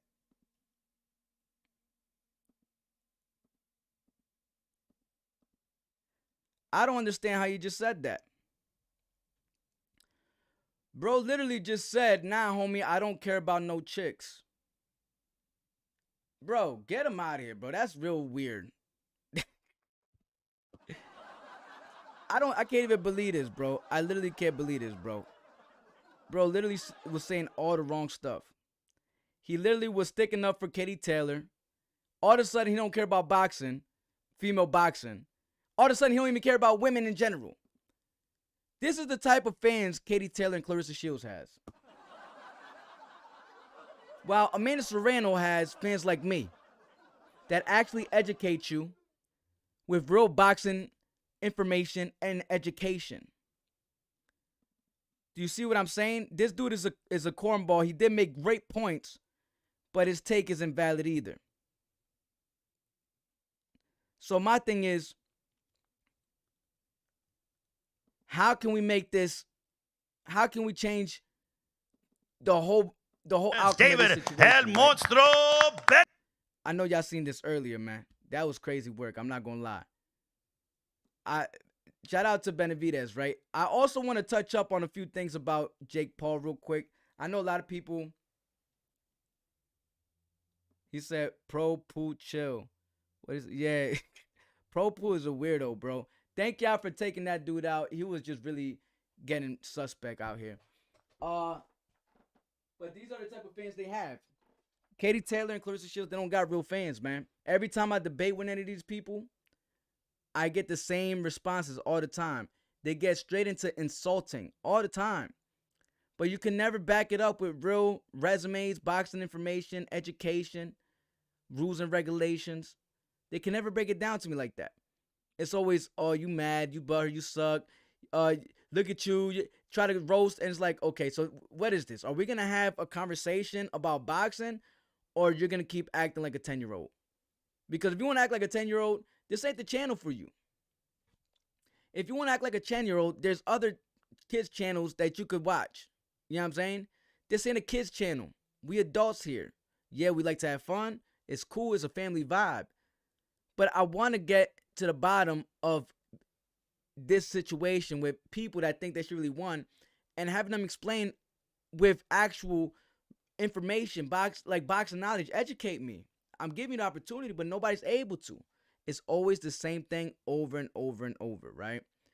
They get straight into insulting. Now, I did want to talk about this because I don't want to make another separate video. And I just want to get some of you guys' inputs about Jake Paul. And it kind of low-key relates because they both, like, Amanda Serrano's the most paid female fighter in history, ever in history, right? Most streamed fight ever in history. So she's the most paid and the most streamed fight. No matter what y'all say, this is my problem with a lot of people. They say, oh, it's because of Jake Paul. You got to understand business. You know what I'm saying? They're making a great ROI with Amanda Serrano. If she wasn't worth that, they wouldn't be paying her that. That's just to let y'all know. They're paying Amanda Serrano that amount because she is making that back. You know what I'm saying? And they're keeping her under the wing. So don't blame Amanda Serrano because she made a smart business move, and MVP Promotions made a smarter business move, putting her under the wing because now they're banking off her. Clarissa Shields fans and Katie Taylor fans, oh, that's all. It's because she did. Oh, she's more streamed because they got it in Netflix. Well, why don't y'all try to come up with an idea that can make you more streamed? The whole purpose is get up there by any means necessary, right? Why wasn't nobody able to think of the Netflix idea? Because sometimes it takes a genius to be able to make those type of moves. Or if not a genius, somebody that really knows how to put business together. And somebody like that is Jake Paul. And guess what? Amanda Serrano signed to him. Why? Because they believed in her 3 years ago. And now they're hella more successful than he was before she wasn't a part of the team. She played a big role in their success at MVP right now. She's the most streamed, the most paid in history. The most streamed in history and the most paid in history, right? Now, we talk about Jake Paul. I know a lot of people don't like Jake Paul. You know, I don't like I have a love and hate relationship with someone like Jake Paul because I'm not a big fan of, and I always told y'all this, that I'm not a big fan of his main events, right? With him fighting some other fighters and stuff. And you guys keep getting confused with Jake Paul being a legacy fighter. Jake Paul's still a professional fighter, but he's not a legacy fighter. I need you to understand that he's not taking the traditional route all these other boxers are taking. But it doesn't mean he's not a professional because obviously he has a professional record. If you look at Mike Tyson's record right now, it says that on his professional record, he lost to Jake Paul. Now, I know a lot of us are going to say, oh, but that's not a real boxer. That's cool, right? That's how the outside of documentation, just like how we feel Amanda Serrano, won that fight. But in all reality and documentation, it says she lost, which sucks. That's why I want to fight to reverse that. Because 100 years from now, people might not know that this fight was really that close, and she, not even really that close, that she really lost this fight, Katie Taylor. People might not know that she really lost this fight because they can only look at the documentation. Oh, he won this. Like, think about this. There's a lot of old school fighters, right? Legends. And there's probably fights that they were damn near losing and it was gifted the victory. But we don't think about that. We think about, yeah, he's the greatest. He's the greatest. He had a crazy legendary. But they're able to recreate history through this documentation. They're able to erase the real history that took place through documentation. So I don't agree with it, but it still stays. And that's what's hard unless we could change it, right? And that's what I say about the Jake Paul.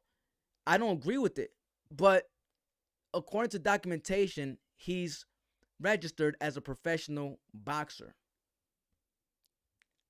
Don't kill the messenger, right? And he's making the biggest numbers. People gonna say, "Oh, that was because of Netflix. That's why he got streamed the most." Okay, I'm not saying you're wrong. I agree with you. It is because of Netflix that he got streamed the most, right? But that doesn't change the fact that he was the most streamed. Do you see what I'm saying here? It doesn't change the fact that he was the most streamed. I'm not arguing that it wasn't because of Netflix. It was because of Netflix. Absolutely right. Everybody has a Netflix account, right? But that's why I said it was the genius idea behind that he was able to put together a plan that could, make him work smarter, not harder. Why try to compete with them at something that they're already great at? Why try to compete with Canelo with pay-per-view when I know he's great at pay-per-views? Let's switch up the game on him, though. Let's do streams. Because at the end of the day, it matters about how much you get paid and how much you can stream, right? To get your shit out there. He figured out a way to do that utilizing his own recipe. Do you see what I'm saying? So no matter what, we know. It's like saying Canelo Alvarez, the only reason why him and Triple G are had one of the highest gates was because of Golden Boy, right? That's the facts. One of the reasons why Canelo had one of the highest gates was because of Golden Boy. Because when the Triple G versus Canelo was 1 and 2, the rematch in the first fight with Triple G and Canelo, both of those fights are on the list for one of the highest motherfucking gates in boxing history, right? But who put that event together? That was Golden Boy Productions, right? Golden Boy Promotion. Now the third fight, the trilogy, was by Canelo Promotions. But guess what? Canelo Promotions didn't make that list. Do you see what I'm saying? Any fight that Canelo had where he ran the promotion, he didn't make the list to the most gate. Jake Paul, his third year, where he was the promotion and the fighter, already made the list. And that's why I want you guys to I'm not trying to say that he has a better legacy and he's a real boxer compared to these fighters that actually went the traditional route. I'm not saying that. At the end of the day, you're going to run with what you want to run with, right? But I'm just saying what's being documented, right? That's all it is. It's about what's being documented. The thing with Serrano is she is likable, successful. Let me see. The difference between a debate and argument is that in a debate, the goal is to find the truth. While in an argument, the goal is to win. Yeah, exactly. Yo, that was, shout out to, damn, that was some good knowledge. Toma, Shout out to Terry Lou hueva, Design. chacho. Pa que sepa, puñeta. In a debate, is about to find out the truth and come to an understanding. You know what I'm saying? When I want to ask somebody to debate, people think I'm trying to challenge them. And I'm only gonna, and before I even start a debate, I always want to make clear, right? Before I start a debate, I always want to make clear to everybody, just like this. Before we start this debate, when I start, right? This is how I approach a debate. And I'm saying before I start the debate, I have, what is that? A disclaimer, right? I have a disclaimer. I do not claim to know the all absolute truth. You know what I'm saying? I do not claim to know the absolute truth. And what I mean by that is basically know everything. You know what I'm saying? None of us know everything. So I have to make that clear, right? But I know the facts from what I'm about to provide you. I know the information I'm providing you is facts.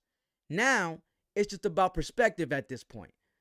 Can your facts change the perspective of how I'm seeing this situation? Can your facts change my perspective? Because my fact stands, which my perspective always is leading to Amanda Serrano being robbed and being cheated, right? Because I have facts to back that up. Now it's all about your facts, whether it could change my perspective or not, or to see if you even have facts, because you may not even have facts. And that's why we're here to find out whose truth stands, or if somebody's even telling the truth to begin with. While my boy said right there, Terry Lou, an argument is people trying to win. You just trying to win no matter what. And I noticed that there's a lot of young kids out here just trying to argue. I go to Twitter. I'm going back and forth, and I'm just like, with this young, I gotta say this young girl, because I can't say that she's an adult. So that's why I had to stop going back and forth, because I noticed everything coming back from this bot account was just her being insulting. She was just insulting. She started even making shit up just to make herself feel good. If you go to her channel right now, it's hilarious. She's a big Clarissa Shields fan, but on her channel, everything's about me. I was like, yeah, I made it, bro. I made it. I felt good. That makes me feel good when I see other people talk about me, because I know I'm doing something. And if you're not talking about somebody, you're not doing something, right? So I'm like, yeah. And I noticed though, like, these people just argue, and their job is to try to make you feel mad or something. And I'll be so confused, like, you're too invested into this. We're trying to come down to the middle. We're trying to get down to the bottom of this to see who's really putting out information, the right information out. How can we really educate each other? You know, I had somebody else though hit me up on the DMs, and we actually have good talks, man. It started off disrespectful. I'm keeping it 100. We was going back and forth, but then he ended up wanted to take it privately, and I think it's because he started catching on to what I was saying, and he's like, damn, he's saying some facts right now. You know what I'm saying? I think, and a lot of people be thinking I'm bullshit, and then they do the research, and then I don't hear from him again. You know what I'm saying? But I give a shout out to this Clarissa Shields fan, because he actually reached out to me on the DMs And then we start chopping up, and you know, I'm educating him on some stuff, and he still has his perspective for sure, but now he's being open-minded. Those are fans I could appreciate, because like, okay, he's a casual fan, but he's accepting the fact that he's a casual, right? And now he's able to be educated about the sport of boxing, which could overall change him from being a casual. But then you got the other fans that are just butthurt, want to argue all day, right? So my point with Jake Paul is not, I don't, just like a lot of you guys feel, I don't like the idea of Jake Paul's main events, right? Because I'm not into the circus, and I've been saying that. A lot of you guys were actually rooting for Mike and saying, you don't know boxing, Mike is going to destroy him. Now y'all double back and you're like, oh, how can you stand this? How can you stand this, that, and third? And y'all say stuff that don't make sense. Y'all say stuff like, people only paying to see him lose. Okay, nobody's arguing that. You know what I'm saying? Just like Mayweather, people were paying to see Mayweather lose. It don't matter how or what's the reason. What matters is, and my point of what I'm trying to say is that the facts is the facts. And he doubled, regardless if we like it or not, he doubled the gate of Canelo Alvarez at that T-Mobile, or was it the AT&T Stadium in Texas. He doubled the numbers. Do you see what I'm saying? You know, we're talking about the last event with Canelo Alvarez against Berlanga. Canelo Alvarez and Berlanga did 17 million gate in Vegas. Vegas is known to sell out. You can look this up. You can look up this information. Everything I'm telling y'all, look up. I don't want y'all to think that I'm just guessing and making shit up as I'm going. I don't want y'all to think that I'm going off the top. I'm not freestyling right now. You know what I'm saying? This is all written. You know what I'm saying? Through research. So understand that, you know, Edgar Berlanga versus Canelo, great gate numbers. Fucking fantastic. 17 million is fucking nuts, right? But in Vegas, you know, that's the place where everybody sells out with their gates, right? Because that's an entertainment type of city. You know what I'm saying? Everybody's there all the time. Vegas is always lit, you know what I'm saying? Especially with events. So people just go there to, why you think there's that quote, what goes to Vegas stays in Vegas. Everybody goes to Vegas for honeymoons, for vacations, all that, right? So there's always something being sold out there. And I'm not saying that Canelo can't do it without them. Obviously, he did good at AT&T. But my thing is, imagine if Mike Tyson versus Jake Paul was in Vegas. You know what I'm saying? That would have been crazy. We got him doing double the amount. We got him not double. Let me stop. They made 17 mil in Vegas. And in Texas, Jake Paul made 19. Over 19. So he made more than Canelo Alvarez in the last event in a different city that's not known to sell out gates like Vegas. I'm not trying to say that he has a better legacy. He don't. But documentation, like I said, 100 years from now, people are going to say Jake Paul will be considered a boxer. People not going to know. They're going to be like, okay, damn, he faced this guy mad old. He did this. But they're going to say, well, he has a record of this, that, and the third. You know what I'm saying? It's documented. Don't kill the message. It's documented. I think a lot of us just have the wrong idea.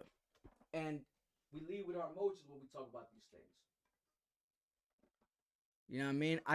The only reason why I'm mentioning it now, because I don't want to keep making videos. I don't want to keep making videos saying I told y'all so, because I feel like that's whack, and I don't want to keep pushing something I don't like. But what I do like about the event, this is what I love about what Jake Paul's doing. Because a lot of people is overlooking the good that's coming with Jake Paul. The bad is obvious. The bad is that we're seeing, like, it feels like circus acts for the main event. But the parts that I love about it, bro, Netflix, motherfucker.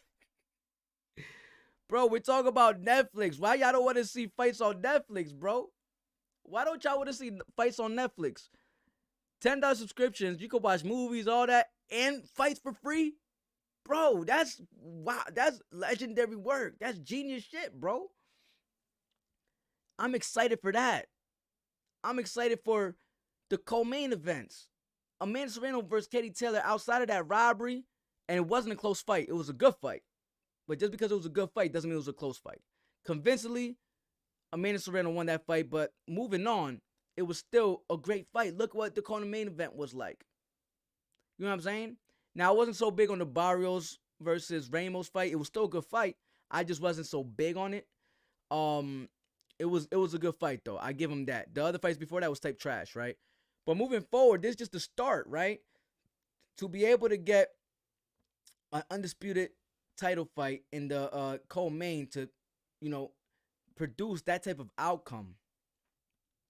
You got a warrior with a split still fighting their heart out. We got to give him that respect. We got to give that respect. You know what I'm saying? So again, I understand what Jake Paul's doing. I don't agree with how he's going about his own career, but what he's doing for the sport of boxing is beautiful. What Jake Paul's doing in the sport of boxing is beautiful. I don't agree with how his boxing career is going, but for the sport of boxing, at a time like this right now, how y'all don't appreciate Netflix boxing? How y'all not appreciate that? Everybody's saying how they don't like it and this, but everybody was watching. He broke the record. Everybody at home was watching, but y'all don't like it. But y'all was watching. Let me see what some of the bros said, man.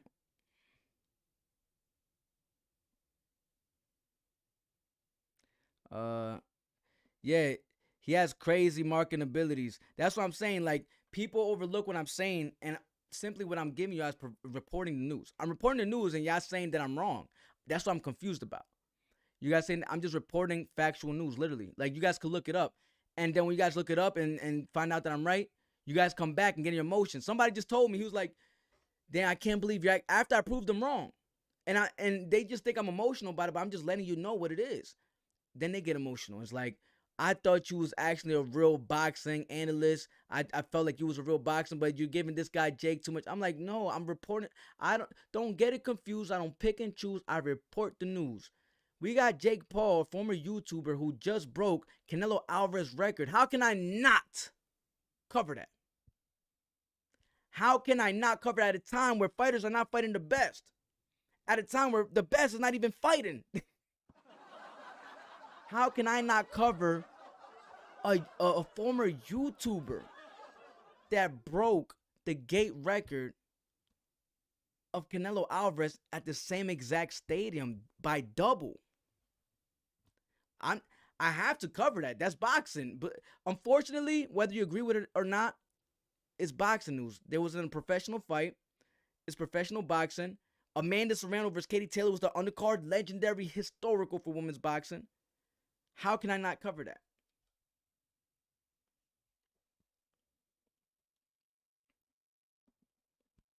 Boxers get paid on Jake Paul cards. Not mad about that. Right. Listen, a lot of fighters are saying that they got paid the most with Jake Paul. So you mad that these fighters are getting paid the most with Jake Paul, and you don't understand that all these other promotional companies are doing the same thing, but they're just not giving these fighters what they deserve. Everybody keeps talking about Amanda Serrano. Oh, she was never the most paid, right? And then she dropped out and she said, "No, I'm getting my money's worth, and then I'll come back." And she got her money's worth. And now they eating. Not just Amanda Serrano. Amanda Serrano's eating, but she's making a ROI. She's making a big ROI. That's why y'all don't speak on the topic if you don't understand business. ROI, return on investment. They paid her money, right? Like every other promotional company does. They pay you a portion of that money, but they expect you to be able to bring and generate some of that back through your star power, through your performances, whatever they believed in you for, right? And you say if Clarissa would have got it, she would have made those numbers too. But she's not, and she didn't get the offer because obviously they don't believe that her performances or her star power could generate those type of numbers. They don't believe that Katie Taylor and her star power or her performances could generate those type of numbers. She didn't have her first or her most paid until she fought Amanda Serrano. Let's keep it real. Her highest paid came when she fought Amanda Serrano.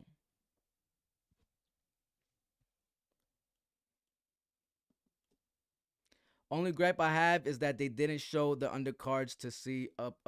Well, shout out to Bruce. They did show the undercard, but not on Netflix. It was on YouTube. It was still free for everybody to watch on the Most Valuable Promotions channel. So, you know, it was still good. The prelims we had.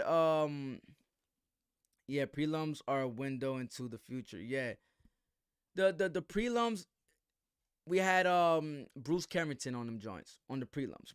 Bruce Carrington was on the prelims. He did a decent job. You know, I thought he could have he had a great performance. Don't get me wrong. I really want to see a much more like.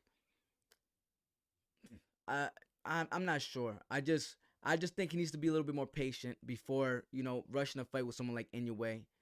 But he just gotta keep it going. So keep it going. There's still certain things to just touch up on, but he's on the right track for sure. Yeah, Shushu. I don't know who the hell opened up that card. Those Instagrammers, whatever, social media, that shit was trash, bro. Super trash. They should have had him on that card, Shushu Carrington, to open up that card. But he might have finessed the bag when he tried to bet. He tried to bet Jake Paul, and he tried to like step up to Jake Paul. That didn't come out too good for a bet. But shout out to I like Shushu, man. I like Shushu. I just think I feel like him and Bam's style complemented each other so much when Bam Rodriguez faced Estrada. But as of recent, it seems like Bam is still staying sharp and disciplined with that type of style compared to Bruce last 2 fights. Where Bruce, he is getting some success with that style, and I love that style. But he's still vulnerable to getting hit. And sometimes the pace of the fight switches when he gets hit. Whereas when we see Bam go at it and he does that, yeah, sometimes he gets clipped too. But then he gets up and finishes the job like he did with Estrada. And, with that his last fight, he knocked dude out, what, 3rd round was it? He stayed disciplined. It still looked a little muddy to me. His Bam Rodriguez performance, his last fight, it still looked a little muddy, but it was dominant, to say the least, and he got him out of there fast. Like I said, that could have been a part of the game plan. So, yeah.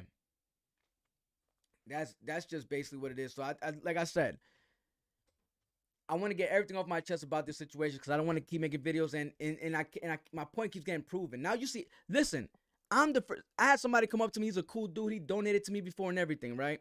Hear this out, Terry Lou. Check what he did, right? He got so emotional. He started saying, "Yo, you might as well just delete your channel." This and third. And there was a dude I was cool with, and maybe I'm read it out of context. It happens. I'm human. I might have seen it and took it a little personal and said, yo, what, man, what the fuck? But I'm not sure how he said it. Maybe he said it like, bro, just delete your channel if that's what you, maybe saying that all good sport. I don't know, though. I read it and I kind of like, at that moment, I'm just like, that's corny, weirdo shit right there. You know what I'm saying? But my thing is that I'll prove my point and they'll say, he said something along the lines like, he said, you're literally the only one with this take. That's pause. That's wrong. That's false. I said pause. That's false. I'm not the only one with this take, but I was the first one with this take. Let's get that correct. Vic Season Sports was the first. The whole Amanda being the queen of boxing, I started that. I started Amanda being the queen of boxing. I started that. I'm sure people mentioned it. I'm sure, people say, yo, she's the queen of boxing. I'm sure they probably said it behind the scenes.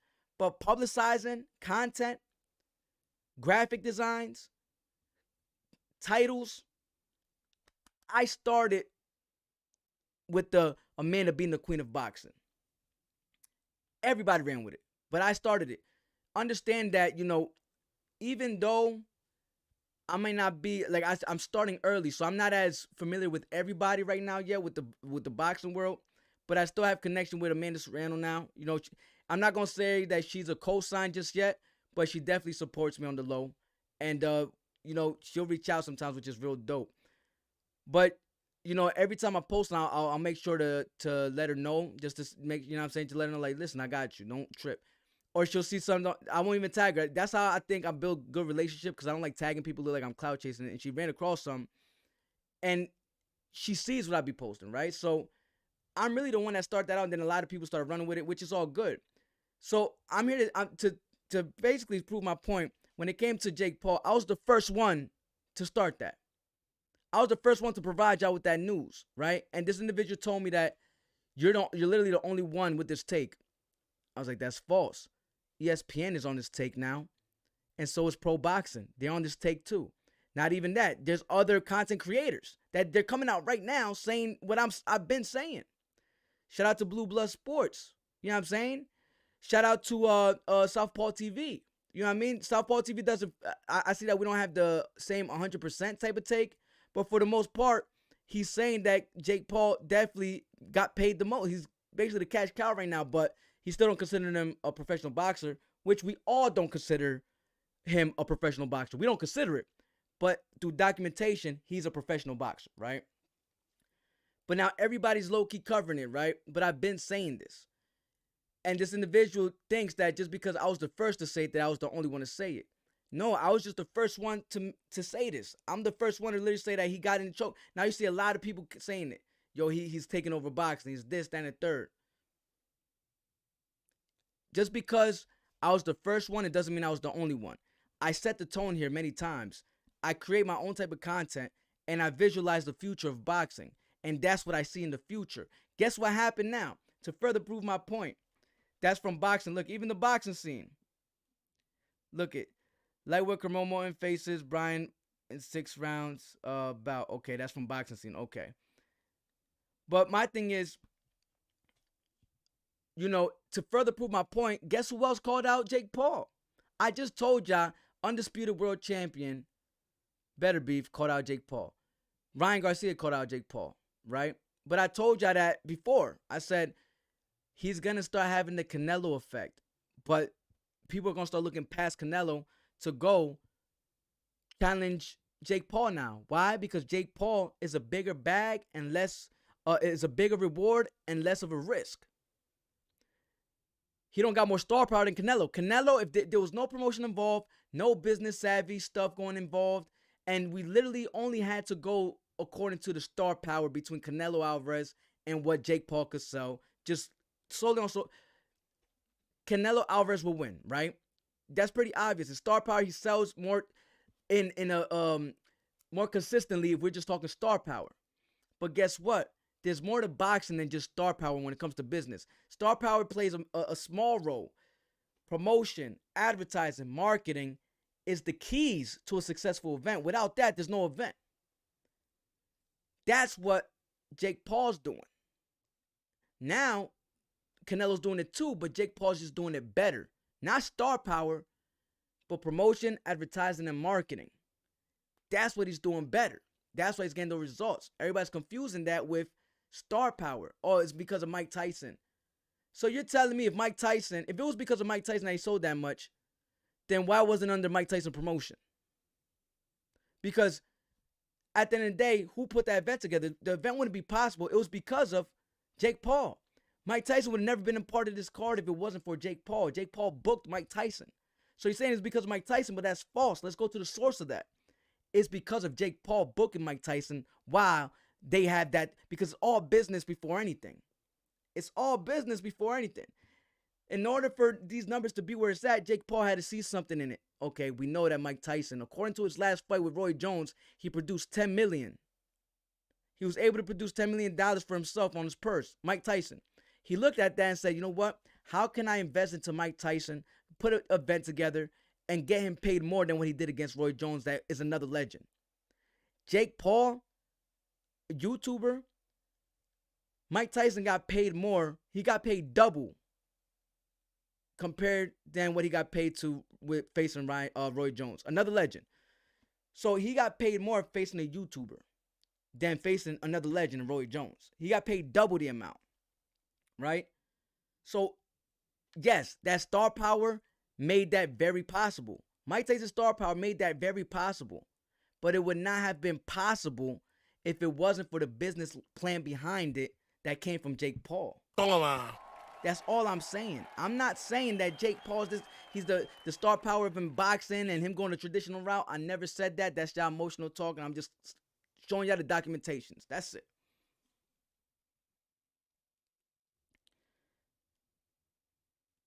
Yeah, man. Yeah, they underestimate Paul's following. He has a following, but he's building his following as he goes. Every event, because people say, oh, he's not going to make those numbers again. I'm almost willing to bet my house. I don't own one quite. Yeah, I did own one, though. I ain't gonna... I don't own my house, right? I don't own a house, right? I used to, though. You know, we in hard times, motherfucker. But I'm low-key willing to bet my house that he will make, if not more, just the amount. or around those ranges. Why? Because he's always trying to outdo himself through business ways. You know what I'm saying? Business ways is trying to figure out using promotion, advertising, and marketing. That's every event he had made more. And you guys think that he's not gonna make more after Mike Tyson? This is just the beginning to the Netflix world. You don't think he's gonna make more than what he made with Mike Tyson? Eventually, he's gonna break that record too. This is just the beginning. And you know how I know this? Because now that after he faced Mike Tyson, he's now getting called out by undisputed world champions. He's getting called out by Dubois, a world champion now. Everybody, Ryan Garcia, Tank Davis. You got him. You got Speed, not even a real boxer, but he has the biggest following on Instagram. Speed, I'm sure y'all know him. I Show Speed, that's his name. You got another professional boxer from UK, and that wants to call him out. This is all making it more possible for him, for his next venture. Now he has more options to try to outdo his last event. That's why it's been going the way it's been going. Notice he started with fighters like Ben Askren, then Tyrone Woodley, then Anderson Silva, then Nate Diaz. If you notice, those fighters, their star power is different. You got the star power, Ben Askren, it's not so crazy. But then he fought Tyrone Woodley, that's a little crazier. Then he fought Anderson Silva, that's a little crazier. Then he fought Nate Diaz, that's a little crazier. You notice that he's just evolving as he goes because his business, he's trying to figure out ways, and as he goes, more opportunities are opening.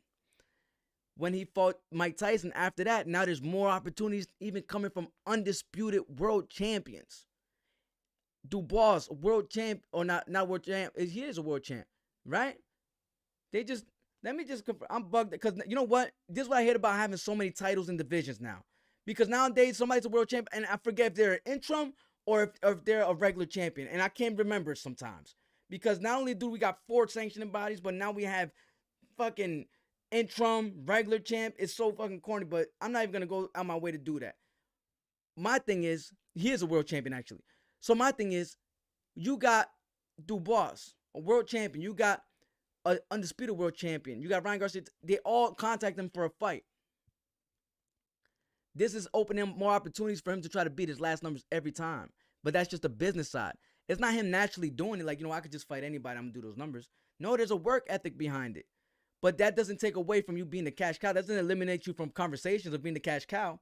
Because being the cash cow has nothing to do with your star power. Being the cash cow could include a lot of things. It could involve your star power, which I'm sure Jake Paul still has star power. Not as much as someone like Canelo. But if you look at their Instagram, he has more following. You know what I'm saying? But maybe, like I said, in the boxing world, it's not like Canelo. It's not like Mike Tyson. But he still has fans that's going to pay for his shit. He got people that paid $2 million a ticket for a VIP section. Toma. Who's that? All right, so he said another clue is casual, but you're always on my channel. You never make the right points. All right, it's easy to say casual, right, Banker? Here's your opportunity. I'm going to give you 60 seconds. Without saying any insults and saying you're casual, you're butthurt, you're this, you're that. What did I say that was wrong? Correct me, right? Because if you want to go into an argument, then we're just going to kick you. I'm just going to boot you out, bro. You know what I'm saying? But if you want to educate me, I'm willing to hear you out and see if you're challenging my points. But stick to my points. Don't get in your emotional bag. You're calling me casual. You're doing this. That's emotional talk. Try to educate me about anything I just said wrong, right? Debate. Look at it. We got a debate. Just let me know. I got the clock here. I'll give you 60 seconds. Oh, he was talking to you? Well, if he wasn't talking to you, then comment below. Banker 13, if you was talking to me, let me know. And let me know I'm giving you the floor. I'm giving you the floor right now. This is your opportunity, pa.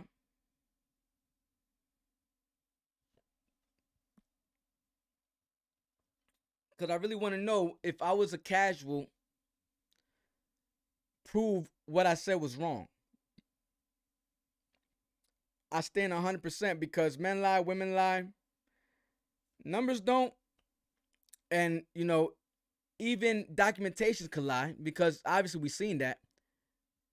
But at the end of the day, documentation is what's a part of the history. So unfortunately, that's just what's on documentation. It could even be a lie, but if it's documented, that's why I said I want that Amanda Serrano joint reversed, because 100 years from now, people are not gonna know that Amanda Serrano really won that fight. They're probably not gonna show no Amanda Serrano highlights in 100 years. They're just gonna take that away and only show Katie Taylor and how great she was. You know what I'm saying? But they're not gonna show that she was really, and they're gonna keep that on the record. And it's documented. It just sucks. But this applies the same way with Jake Paul. He's a documented professional fighter. If you go on Mike Tyson's joint, you're gonna see that he has a loss against Jake Paul. Now, obviously, we all know that we don't count that for our personal, for our personal liking. We don't count that because we know, we know what's going behind it. We know the idea. We know the agenda. I'm not complaining the agenda. That's emotional talk. I agree with you on those type topics. When I want to add my emotion, I'm like, yeah, that's not a real fight. That's not even a real fighter if he's only fighting these guys. You know what I'm saying? We know this, right? But we're talking about the facts of the documentations of him in the history, of him defeating, whether we believe it or not. We don't want to, that's not real, that's fake, that's corny. Yeah, but it's documented, bro.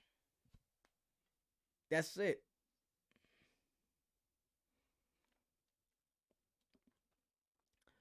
What's good? Shout out to the chat familia one time. Ramel in the building. What's good? Back in the house. Made it back from Vegas. Word, man. I'm glad you had a safe trip, everybody, welcome back, Romero's, and thank God that you made it back safe. Travels, all that. God bless you, bro. You can never guess who I run into. Who you run into? I'm down to hear this. I can't wait to hear this, man. You should have got it on video and sent it to Vic Season Sports. For the record, if y'all rock with Vic Season Sports, whatever y'all able to pull together with your phones, and it could be some crazy news, hit your boy Vic Season up, for I could be the one to publicize that bit. You know what I'm saying? 107 punches, point deducted. Amanda won the fight. Katie Taylor cheated. Shout out to my guy Chopper for keeping 100 with your boy. You know what I'm saying? My guy joined the familia, man. I appreciate you. He's Irish too. And this is what I love about real boxing fans that could admit it. You know what I'm saying? That they could admit this. There's boxing fans that can't admit it because they just don't know boxing. They don't even know men's boxing, let alone women boxing. But, everybody got to watch it on Netflix. So now they favor who they going for. And, all of a sudden they turn into experts. So it is what it is. You know what I mean? But yeah, other than that, man, like I said, I don't agree with how his career path, but at the end of the day, it's like, who cares if he's breaking records? It don't matter what I think or what you think or what anybody thinks. He's breaking records. You know what I'm saying? But what I can like is the Netflix shit. You know what I'm saying? I think we all could agree. All they got to do is fix the buffering situation. I didn't have to deal with it. Thank God. I don't know what happened. Everybody was talking about they was dealing with it. I was like, damn, I'm not dealing with it. Y'all better come through. And I help commentate it for you, but I didn't have to deal with it. So thank God for that. Another thing is, the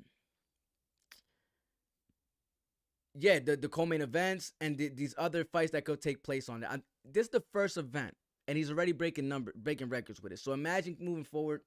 I think people understand that he's just evolving every time he's doing an event. Every event is doing more numbers than the last one, and he's gonna find a way to try to break those numbers every time. Not because of his personal star power in the sport of boxing, because of his promotion, his marketing, his advertising, his business savvy ways. He's gonna put that in effect, and that there's a motor behind that. He's gonna do his best to outdo his last joint every time.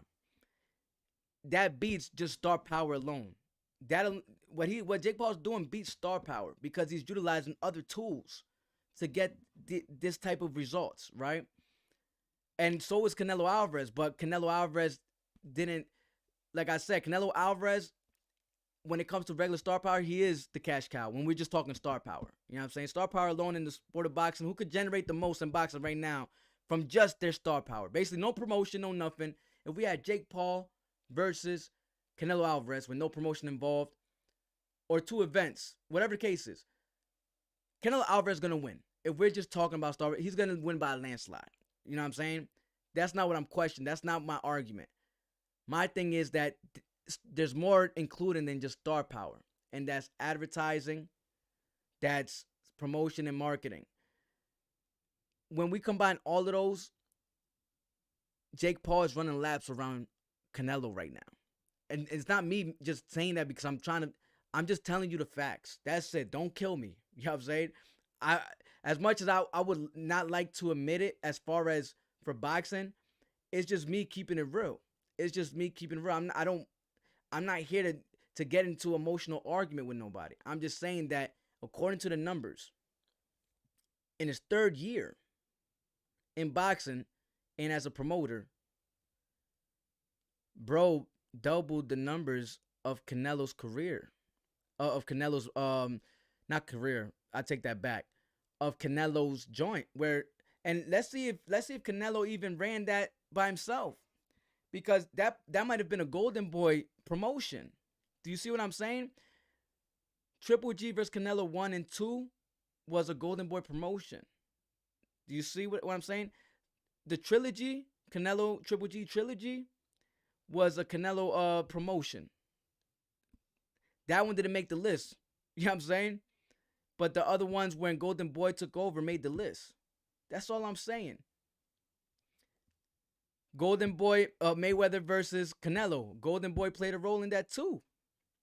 Shout out to Golden Boy. We slept on Golden Boy, but he's definitely like, we see Oscar De La Hoya doing some bullshit, but when we think about it in the sport of boxing, you know, he produced some of the biggest numbers in boxing with Mayweather. That's just the truth.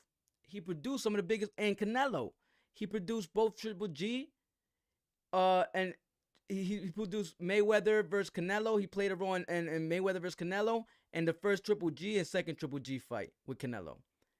Gotta give him the man's props because let's think about it. When Canelo separated himself, he didn't break gate numbers no more. I except probably that AT&T one that got broken by Jake Paul just now by double.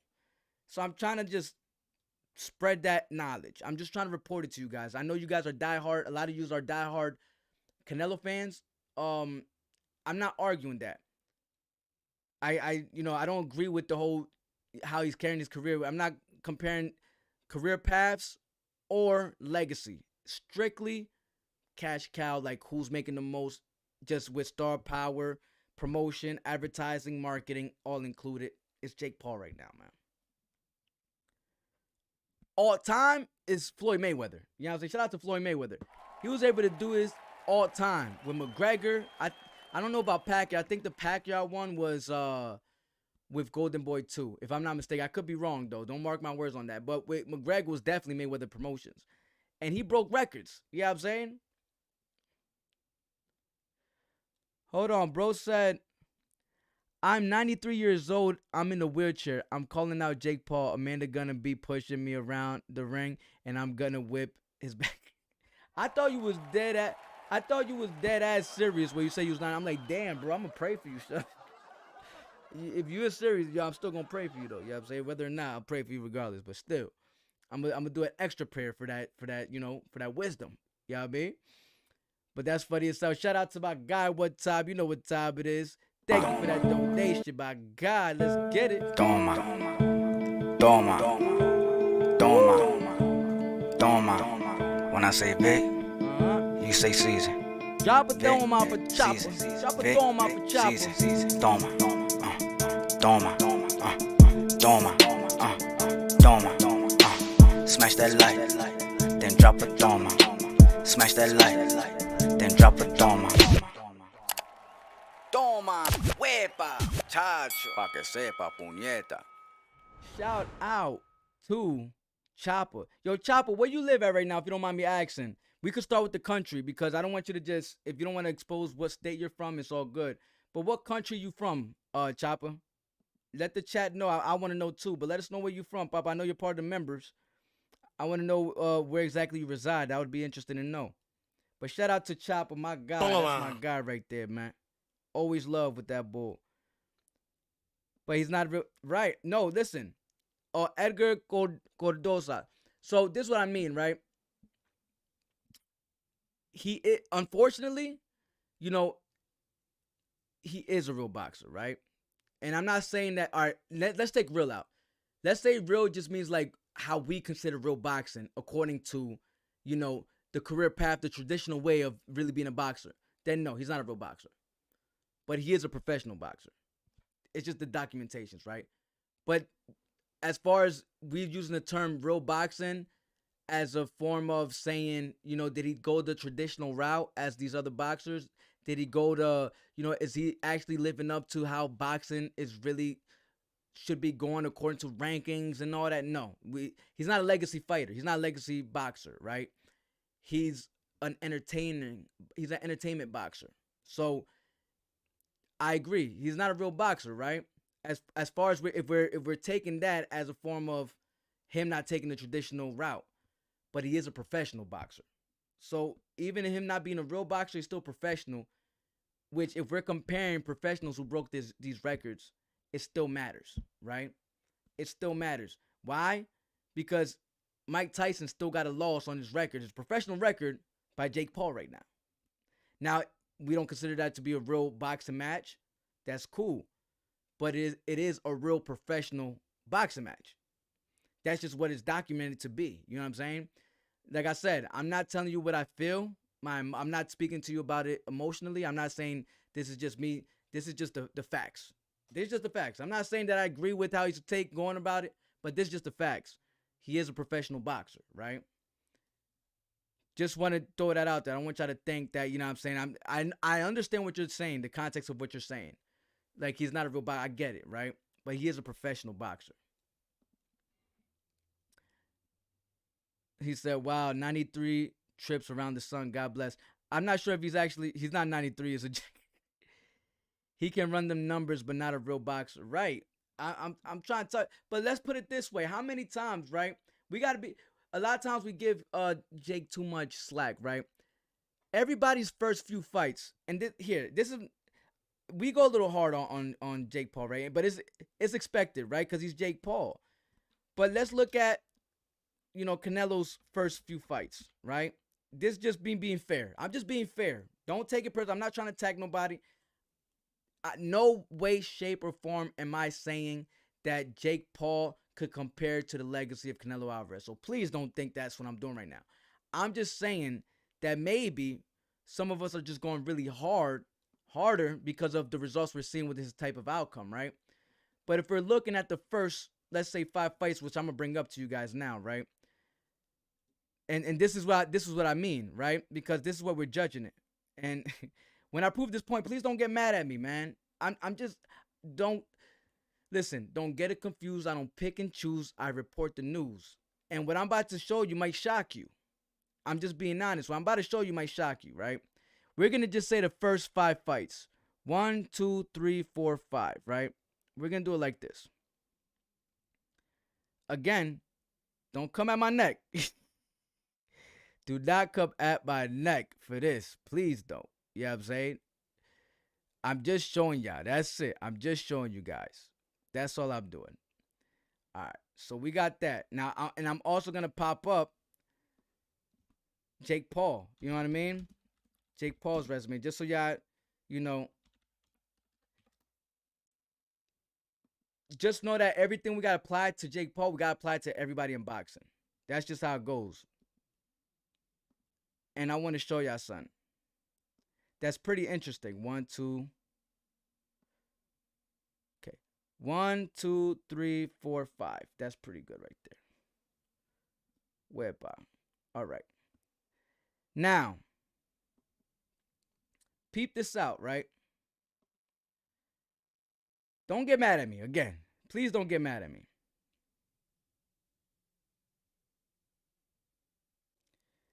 Hold on.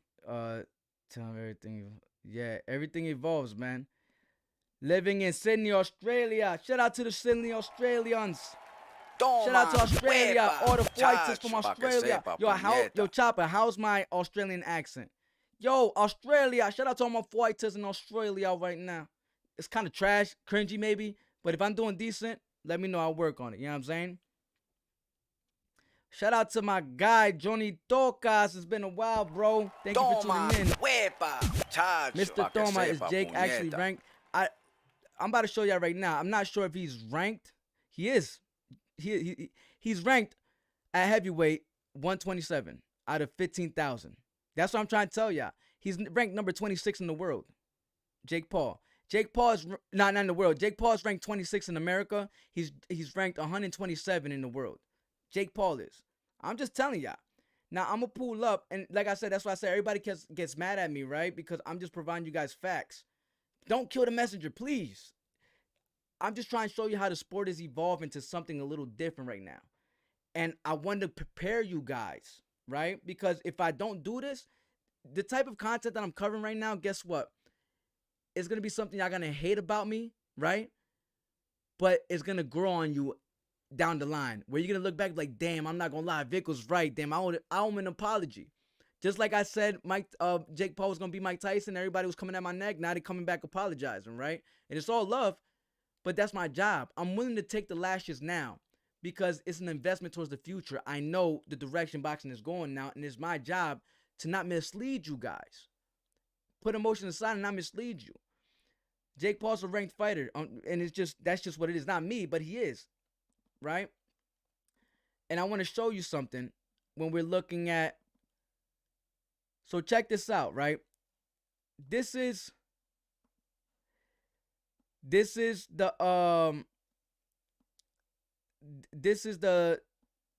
resume of the first 5 fights of what's his name? Motherfucking Jake Paul, right?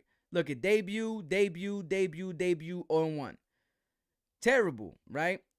He faced somebody, a YouTuber or something. He faced Nate Robinson, a basketball player. Ben Askren, you know, at least he was an MMA fighter. You know what I'm saying? It was worth something, I guess, but no credit for that because that was so garbage. I'm going to keep it 100. Tyron Woodley. Tyron Woodley is a good striker in boxing. He low-key beat Jake Paul in the first fight, in my opinion. The second fight, he got knocked the hell out. It did look fixed.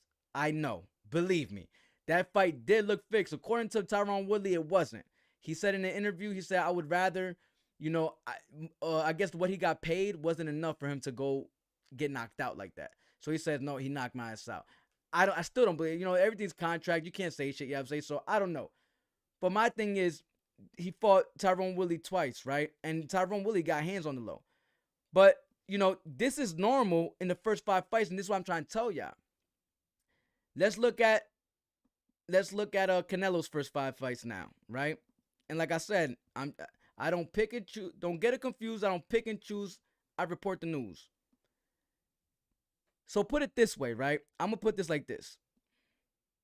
Jake Paul's first fight was against a debut. What can top that in a negative way? Fighting somebody with a losing record for your first fight. Canelo Alvarez's first fight is against an 0-1 fighter. Right? I'm just throwing it out there. Jake Paul's first fighter was a debut fighter. Canelo Alvarez's first fighter was an 0-1 fighter. I'm just saying, I'm not saying who was more competitive. I'm not saying none of that. I'm just going according to the first 5 fights of both opponents right now. We're going to the next one. 0-1 debut. You know, he fought two, you know. So according to the first 2 fights, Jake Paul, like I said, don't kill the messenger. Please put your emotions away for 1 second and just hear me out. I'm just trying to tell y'all that maybe some of y'all going so hard on Jake Paul's career route when a lot of fighters the biggest legends start with much more less impressive, you know, opponents and, you know, selections. That's all I'm saying. Boxing politics still exists for every other fighter, right? So he went 2 first fights with fighters that, you know, not even debut, they lost. Then he got a debut. Then he got one that didn't even lose. He just went to a draw. And he got a 3-6 one, right? I still think it's better than Jake Paul's, right? Because I'm sure that he faced more better competition. We can't even say that, though, about the debuts. You know what I'm saying? And it's hard to say that with the fighters that lost. So that's just to throw it out there. It's not to get you guys upset. And he's ranked too. You know what I'm saying? he's also a ranked fighter. I'm gonna show y'all right now with Jake Paul. And I don't even, like I said, I just want to catch y'all up with times. I'm not here to, you know, pick and choose and tell y'all like, yeah, this is what it is. Jake Paul is way better. I'm being realistic. And shout out to you, my guy. I'm gonna shout you out because you did give me a compliment. You know, we how we get down here is we show love, man. So shout out to my guy. Where you at? I know I seen you give me a compliment here. I know you said what you said. Do you think he'd be down to really box Canelo if Canelo said yeah? Hell yeah. He wants that fight. That's the biggest. Canelo versus Jake Paul, if they could come to an agreement. The only thing I could get between that fight is their business ways. You know what I'm saying? Because Canelo's still a businessman too. He proved that. Like I told y'all, Jake Paul's gonna find a way to outdo himself every time, right? So what beats Mike Tyson? Everybody says he's not gonna do those numbers until he locks in a fight with Canelo. Then you're gonna say that, oh, but Canelo did that. It's cool, but on documentation, Jake Paul still plays a role in that. There's a big chance that Jake Paul's probably gonna go 50-50 in the business ways too. You know how Canelo Alvarez said that he gets 80% of every drink that people buy? That's not gonna be the same way when he talks with Jake Paul. You know what I'm saying? If they fight, Jake Paul is gonna be like, okay, we gotta do this way because my way, Jake Paul's way is obviously more effective right now. Jake Paul is creating ways to get more streams, to be able to get more revenue. He's doing something better than Canelo on a business level, right? Not on star power level, but on a business level, which plays a role with star power as well. He is doing something better than Canelo as of right now. So what beats Mike Tyson versus Jake Paul numbers? Canelo versus Jake Paul. And then when y'all say, oh, he can't do that without them, he's gonna find something else and another way to anticipate the next fight to try to beat those numbers. And then when it happens, you guys are gonna keep saying it, and I'm gonna tell you, I've been telling y'all this since day one, that the reason why he's the cash cow is not because of star power, it's because the type of events he's putting together, the people that's involved in the events. But he's the brains behind it, and that's why he gets credit to be the cash cow, not necessarily because of star power. Yeah, it evolves. We gotta get with the times, man. That's all I'm trying. All right, so we got Mule. Just let it go. All right, you're a bum. You mad late, bro.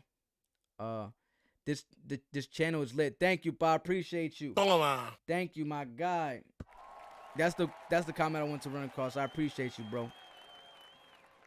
Mule, you sniffing dust. I'm Irish and I know Katie not only lost but also cheated. So settle down, butterfly.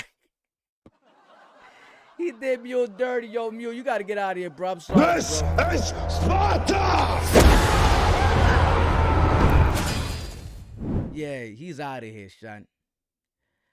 I would like to see Berlanga versus Paul. I wasn't so excited for that fight. Only because I feel like I don't want to abuse that idea with this Jake Paul thing. Like, you guys don't understand that the people that disagree with me, I agree with what y'all saying, but I'm separating my emotion with the facts, right? So I agree. I don't want to see these fights. I don't want to see Berlanga. I feel like Berlanga is just sparking up something at 168 after that Canelo loss.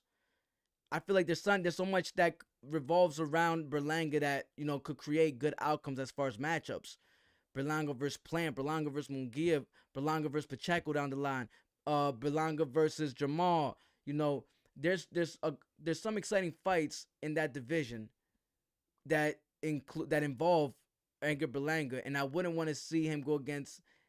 I don't even think he deserves that. And when I'm talking about numbers, you know what I'm saying? Like, he didn't even deserve the Canelo fight. Let's be honest. He skipped some lines. I'm not gonna say he didn't deserve it, but he wasn't the first deserving, if you know what I mean. So I just wouldn't want to see that one. I think it probably would sell big, but I wouldn't be interested in it. I would like to see, you know, Berlanga actually fight somebody. The only person I don't mind seeing is Canelo versus Paul. Why? Because we're already seeing fights we don't want to see with Canelo. Nobody really wanted to see Berlanga versus Canelo. Nobody wanted to see Berlanga versus Ryder. Nobody wanted to see Berlanga versus Jermel. Nobody wanted to see Berlanga versus Plant. You know what I'm saying? So we're already seeing fights we don't want to see coming out of Canelo. for the last 4 or 5 fights. So him fighting Paul is more expected for me. Like, okay, you know, I get it. I get what Canelo's doing. But Edgar Berlanga, though, is like, bro, you got to earn your way. You know what I'm saying? Like, just, I know Canelo, you know, as much as we don't like it, but it's more expected. We understand that, you know, he's going to make the smartest business decision for his life. But Edgar Berlanga still, you know, get some repetition up in that division. You know what I'm saying? You fought for one world title, right? For a couple world titles in one shot. And that's it. You're done. You're going to just, you know, abandon the idea of taking over 168 after that just to go fight Jake Paul because you just know that it comes with a lot of money. We know that. We know that fight comes with a lot of bread. Oh, yeah, that's another person I called him out, Edgar Berlanga. So we got Edgar Berlanga. We got Better Beef. We got Dubois. We got Ryan Garcia, Tank Davis. These fighters are calling out Jake Paul, and people really believe that Jake Paul can never make these numbers again when a lot of opportunities open up that have potential to breaking those numbers. All Canelo got to do is excite that idea, and boom, this shit's going to be nationwide news type shit. You know what I'm saying? Worldwide news. Jake should run it up with Masvidal. That would be a good fight. I ain't gonna lie. Let me see. Love my Cuban brother Masvidal. Yeah, that's my guy. I like Masvidal. Let me see. But yeah, I appreciate you. Yeah, you know what I'm saying? I'm just trying to break it down for y'all. Because every time I break this down, and I don't want to keep doing videos about it because everybody keeps getting the wrong idea. Everybody keeps getting the wrong idea. And here's another thing just to further prove my point, man. All right, he's already there. This is another thing right here, man. If you're looking at right here, heavyweight, right? Let me see. I think okay. So I'm gonna take it back down here after that anyways. But listen, if you look right here, heavy, he's ranked 127 in heavy. I'm not lying to y'all. He's ranked 127 in heavy worldwide, ranked number 26 in America as a heavyweight. But I've been saying this before this was even a thing. And I was trying to prepare my audience, and I'm still trying to prepare y'all. But nobody wants to take it serious, and everybody thinks that I'm supposed to run my channel according to how you want me to because of your emotions. But my job is not to operate my channel out of emotions to mislead you guys into the future of boxing, into what's going to take place in the future of boxing. My job is to prepare you guys to fasten up your seatbelts for what's coming in the sport of boxing as far as right now and what it's looking like. That's why now you've noticed, all you got to do is do your homework on my channel, look at my takes, right? And look at everybody else's takes.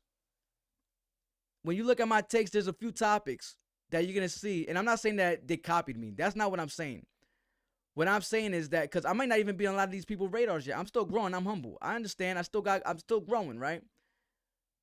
But what I am saying is that I'm ahead on a lot of these topics, right? Because the topics that I create is not always about breaking news. It's me just covering an idea that's taking place in the sport of boxing.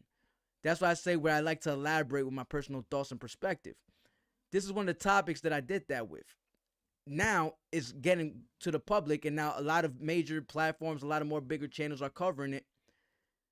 But just notice that when I cover these things, I try to prepare you guys. And that's my proof, just looking down my catalog. Just like with Pitbull versus Rayo. I told y'all that, you know, Rayo's going to win. Nobody was really covering that. Everybody said Pitbull's going to win. He's going to destroy him. I was one of the only ones that said, listen, Rayo's going to win. And I made a video about it. I made a little short documentary covering it. I was that confident. Guess what? He won, right? Same thing with the rematch. And I said that this rematch is not going to happen. Because everybody said, oh, Rayo already had a fight set up. That's why Tank couldn't fight him. That's why Teal can't fight him, because he already got a fight set up. And I'm like, no, he don't. Why you guys think just because there's a rehydration clause that he has a fight coming up with the person he has a rehydration clause with? We see it time and time again where people have, I said rehydration clause. What the fuck? A rematch clause. My bad. You know, he had a rematch clause. And I keep telling y'all, why y'all think that, you know, there has to be immediate rematch when they have the rematch clause? We see it time and time again when there's a rematch clause, it doesn't take place. Because there's a time period for these rematch clauses. And that's why they're able to maneuver up until the shit expires. And I was right about that. A lot of people thought I was wrong. They was shitting on me. Just like the Mike Tyson situation versus Jake Paul. I did like 10 videos trying to educate you guys about why Tyson's going to lose this fight against Jake Paul. Everybody said, I don't know nothing about boxing. Jake Paul's going to get his ass whooped. He's going to get knocked out first round. All this crazy talk, right? And y'all was just looking over my points. And it showed like more exaggerated than I expected in that fight. And I told y'all. And now all you guys saying, oh, he's only fighting old people. Where was this energy before? When you said that he could knock out Jake Paul. Now it's, oh, he's only, man, just apologize, man. Because I'm trying to help y'all out and get prepared. Shout out to those that actually like rock with me for real and know what I be up to. I don't be trying to steer y'all the wrong direction. I be really trying to put y'all on before y'all, so y'all not late on the stuff that's going on. Yeah, I like, I would love Subriel versus Carallo. That's a beautiful fight right there. I'm not gonna lie. I think that fight should happen. If Carallo is gonna choose to fight anybody that's a contender, it has to be Catterall or it has to be Subriel Matias. I do believe Catterall is more deserving. He's coming off of a victory with Josh Taylor and Regis Progress. So if anybody deserves a title shot, is Catterall, right? But if you're gonna go for a contender that, Subriel Matias is a better contender as of right now, a more deserving contender as of right now than Gary Antoine Russell. And that's the idea with Carallo right now, that they're in talks with Gary Antoine Russell. But if we're gonna pick people that are not more deserving, is not the most deserving, then at least give it to somebody that's the second most deserving, and that's Subriel Matias. He lost, but he came back to fight Roberto Ramirez, where he secured a second round KO. We're living in a world, in a time in boxing where a lot of the elite fighters of the divisions are fighting nobodies. We got Tank Davis fighting Roach. And before that, he fought Frank Martin. You know what I'm saying? We got Teofimo Lopez fighting Claggett. We got Bud fighting Majamov. And we're seeing a lot of, outside of Tank, we're seeing a lot of not so impressive performances. And let's keep it at 140 for a second. When we seen the Teo versus Claggett, that wasn't so impressive. So my thing is, when people say that who's Roberto Ramirez has a better record. He has a better record than Claggett, right? Not only does he has a better record, Subriel Matias finished that fight in the second round, while Teofimo Lopez was getting beat up by Claggett and got 2 cookies on his face by Claggett. I'm just telling you the truth. He won the decision, no doubt, but it didn't look impressive at all, and he got pretty beat up on his face. The damage showed, right? Against a fighter with 7 losses. Subriel Matias just defeated a fighter that was 25-3 and did what he was supposed to do. What Teo was supposed to do against Claggett, Subriel Matias did it against Roberto Ramirez, a fighter with a better record, and took him out in the second round. Now, I'm not saying that he's the next in line, Subriel Matias, because I'm just being honest. I think Catterall, before anybody, deserves a title shot. You know what I mean? But if it's not going to be Catterall, how can we look over Subriel Matias right now and jump to Gary Antoine Russell, who haven't secured a victory since his last loss against Puello? Toma. At that, he wasn't even a champion. Subriel Matias was a champion. He just lost his title to Leon Pero. Gary Antoine Russell was fighting for a title. How you get back-to-back title shots when you lost your first opportunity for that title? At least we see Subriel Matias was a champion, and then he lost the title, came back, took somebody out in the second round. I think is pretty evident who should be up next for a world title at 140 if it's not Catterall. If it's not Catterall, how can we look past Subriel Matias, right? Forget Devin Haney. He's not even in conversations. We don't even know if he's ever returning back to the sport of boxing. So my thing is, why are we looking over? We already see Pitbull. He's getting somebody. He's trying to avenge his, not avenge his loss, but he's trying to come back to redeem himself. and get himself back in the, title conversations. He could have just got that rematch, but he didn't exercise it. So he's fighting somebody else.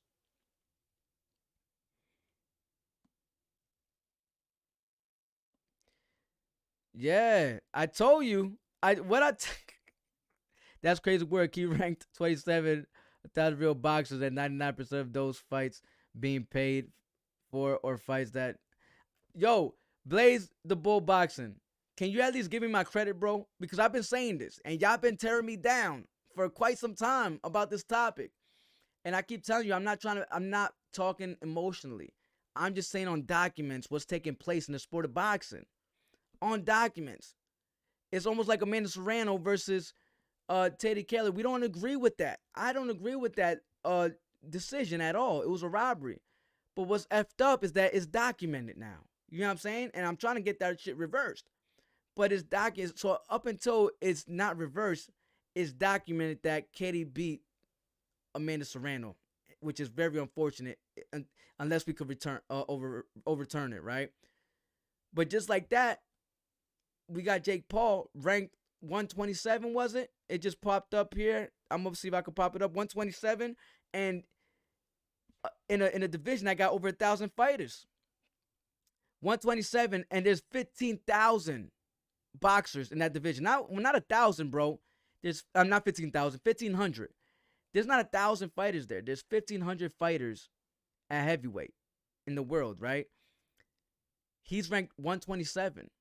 And I kept trying to tell y'all, man, I wasn't trying to, y'all, a lot of y'all get so emotional with me, bro. And I'm just like, listen, I understand what you're saying. We all have the same frustration as far as the career path of Jake Paul. We don't agree with it. But on documentation, he's a professional fighter. Mike Tyson suffered a loss on his record, professional record, that you could research yourself, and it's against Jake Paul. You could look up the documents of the most streamed. It don't matter if it was Netflix or not. It don't change the result of the streams. You know what I'm saying? Oh, it was $10. That's why everybody already had it. All you're doing is admitting how genius Jake Paul was to think of an idea like that, right? Because it don't matter how you got there. It matters that you're there. You know what I'm saying? If somebody took a shortcut to the top, we can't sit here and say, oh, but he took a shortcut. That's cool, but he's still at the top. So it don't matter. So my thing is, I get it. I get the frustration and the emotion invested towards the outcome of what's taking place with Jake Paul's career. But we can't change the fact that he actually does have a career. It's not one that we like or we agree with or is traditional to the sport of boxing, but, you know, it's a career, to say the least. Just wanted Sabril to have benefit of the doubt. Yeah, man. My God, mi gente, Steven Rodriguez. Shout out to my God, man. Toma. You know, I love this channel. I love my channel, bro, because this is my bro right here, Steven Rodriguez. We had a few back and forth just like a lot of us do, you know what I'm saying? But we was able to put our differences aside, understand that boxing is boxing, and it doesn't mean we got to treat each other a certain type of way. We came back and we just chop it up. Now we cool. It's all love. That's what it's about. It's the family, you know what I'm saying? We're not always going to agree, but let's not include our emotions. Let's try to see the context of what we're trying to say to each other to come to an understanding, you know what I'm saying? But shout out to my guy Steven right quick, man. You got to join the membership by now, bro. All right, let me see what's up. What about Cryo versus Tank? 35. I don't think there's no purpose for Ryo to go down to 135, bro. I know if he wants the bag, but it seems like he rather want the legacy. If that's what it looks like, that's the route that Cryo wants to go. He's like, I'm not gonna go down to 135.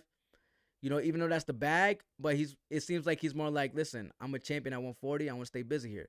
If he wants to come up here, let's do it. You know what I'm saying? But I'm not gonna go down to 130 or 135. And I'm okay with that. I like that idea that not everybody's desperate for the bag against Tank because they value the world title that they earned. You know what I'm saying? Against Pitbull, where, you know, he did put on a better performance than Tank against Pitbull. Now, in the defense of Tank, it did seem like he had an injured hand during that process and, you know, took it to a decision, damn near boxing with one hand. So shout out to Tank for sure. I'm not taking none away from him because, you know, I understand the challenges and adversity it seemed like he had to deal with in that fight. But it doesn't take away that, Rayo overall looked spectacular against Pitbull. You know what I mean? What's up, babe? Yeah, sure. Thank you, baby. I don't know if y'all heard that. I'm not, I be trying to whisper. I forget my mic is on. I'm like, can you give me y'all heard everything I just said. That's funny as shit. That's what I hate about live sometimes. You can't go back. That's why you got to just accept it. Guys, remember, when you're live and you're ever planning to go live, you just got to accept every fucking blooper that's taking place. Thank you, baby girl. You got to accept every blooper that happens and just say, you know what? I could picture the crazy shit happening, and I'm going to prepare for it mentally before it actually happens, just in case. Because you're going to fucking go crazy. Some crazy shit happen on your live, yo. Or Pitbull Matias would have been perfect. Pitbull versus Matias should have been the fight to make. You know what I'm saying? Especially if they could have added that to that Canelo versus Berlanga card, it would have been great. But we all know that, he had a fight scheduled with Rayo and all that. So it could have materialized. But yeah, Pitbull versus Matias to earn a shot at 140 would have been lovely, bro. I'm 100% for that fight. Unlike a lot of fans, bro, they don't want to see their fighters fight the best. They want to come up with excuses. I want to see Subriel Matias go against everybody named Mama. You know what I'm saying? That is a problem. I want to see him when he was champion. I wanted to see him against Tio. I wanted to see him against Devin. I wanted to see him against Rayo. I wanted to see him against Gary Antoine Russell. That was a good fight too with Gary Antoine. I wanted to see these fights.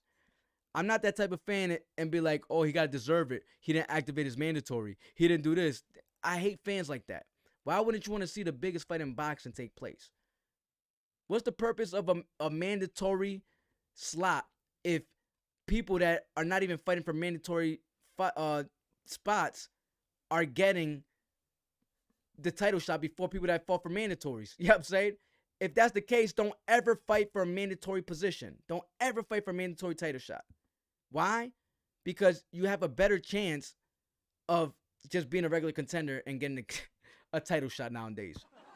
Because nowadays, check this out. When you go for mandatory, guess what happens? You got to activate. I say that with quotes. You got to activate your mandatory, right? When you're a contender, you ain't got to activate shit. When you're a contender, you ain't got to activate shit, and you're going to get a title shot. While being a mandatory, you supposedly got to activate it, right? So what's the purpose of it? If you got to do more work for a position that should have granted you an automatic title shot, why do you have to put more work but a contender could just get something without having to activate shit? That's basically my point, man. People don't be understanding it. Let me see what's up. Who we got here? Rayo don't want that smoke with Tank.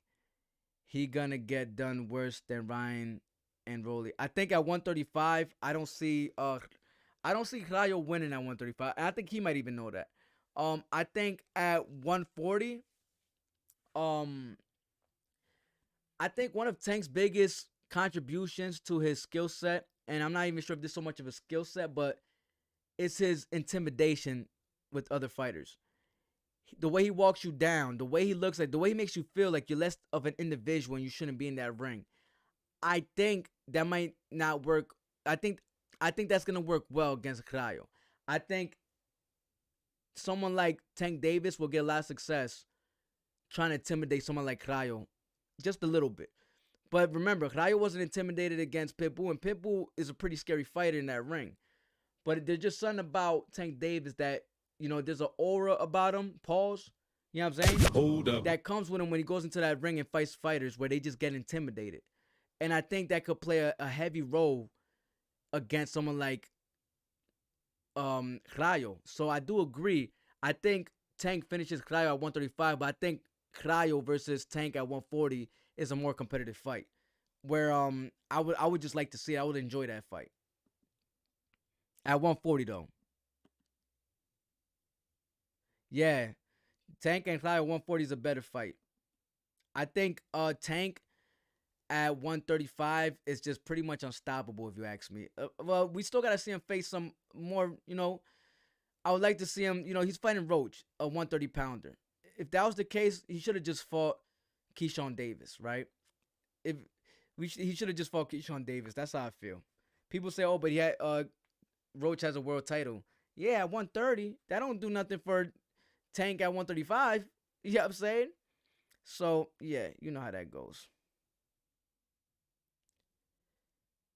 Let me see. Not getting emotional with you, bro. I just hate that Jake is getting all the clout. Yeah, he not earning these W's the right way. That's a fact, bro. And I agree with you. Like the way that like he's earning the W's, but he's not earning, you know, the way that we're used to seeing people really, you know, boxers get their success in boxing is through, you know, grit, you know, going through the rankings on the traditional route. And we see that Jake Paul, he don't have to go through that, honestly, because he figured out another way to become relevant. And, you know, what I would say is that just because it hasn't been done before, it doesn't mean that it isn't valid way to get into the sport, because at the end of the day, it's working. You know, that's the only thing that sucks. Whether we like it or not, it's working for him perfectly. Let's see what's your question, Pa. Listen, y'all gotta check out my memberships. I'm just sometimes I be forgetting that I got memberships where I do priority replies, but moving forward, this might be my last comment that I read. You guys gonna have to check the membership so you could take advantage of this priority reply and membership shadows, man. Shout out to everybody tuning in regardless. I do appreciate your viewership and you smashing that like button for your boy. So don't ever get it twisted. But I just want to make sure that my cartel members get the value they pay for, man. So shout out to my team. Shout out to the whole chat family. I love y'all. If you do and you are interested in the membership, all you got to do is check the pinned comment. You'll see the options we have. I think you'll love them. Be a part of what we got going on. We also do, so real quick, I just want to do a quick promotion. We have one of the best, not even one of the best, we have the best membership on YouTube. And I'm explaining to you why. We have two memberships, the entry membership, the Familia package, and the cartel package, right? With the cartel package, you will never need another membership ever again because everything is going to be on the cartel package, but we add up perks to the cartel package as the channel grows. So we have goals. We need 7 more cartel members to add in another perk. That other perk is the 24/7 group chat, so that we all could be a part of a group chat. We all could chop it up on a 24/7 basis type of thing. You know what I'm saying? Not saying I'm gonna be there every second of the motherfucking day. You know, we all got lives, but it's a more direct contact to Vic Season Sports. So that's what's gonna be the next perk added on to the cartel package after we reach 7 more cartel members. We already got 3. It was a 10. You know what I'm saying? We already got 3. We just need 7 more, and we're adding that 24/7 group chat. After that, we got more stuff, you know, and then eventually we're going to add in the members only live streams just for the cartel package and members only live chats just for the cartel package. Just throwing you out guys that heads up. But that's why that's the best membership on YouTube, because we're not going to create a new membership, you know what I'm saying, just to charge you more money. We're just going to add the perks to the already existing membership that you have, adding more value to it. You know what I'm saying? Just to make that clear for y'all. We need to see Matias' new state of mind. Yeah. Just saw Amanda dressed. Damn, bro. She is hotter than... Bro said she is hotter than the sun. And I know you finna catch a tan real quick, yo. I'm gonna tell... Yo... I'm gonna have some interviews too soon, man. I'm gonna make sure I give you guys the members it first before I publicize them. But we have some news coming soon. I'm waiting to get everything together first, and you guys are in for a surprise. Just know that as we evolve on Vixen Sports, I'm evolving myself, so I'm able to close in more resources and more connections, and you know, start putting myself in more uncomfortable situations that's gonna lead me more success. I just gotta break my ice there, you know what I'm saying? I'm new to this to an extent, you know what I'm saying? Not new to boxing. I always watched boxing. I was a kid. I'm born into a fighting family, right? But, you know, as far as YouTube, I only been doing it for 6 months, but we like the fastest growing right now. But yeah, I want to be able to get me in this soon. We're working things out, man. Behind the scenes, just be patient with your boy. Wow, I just saw Amanda dressed up. Okay, I just see it. Okay, see. Okay, she said hotter than sun, bro. It said she doesn't date right now because she is focused on boxing.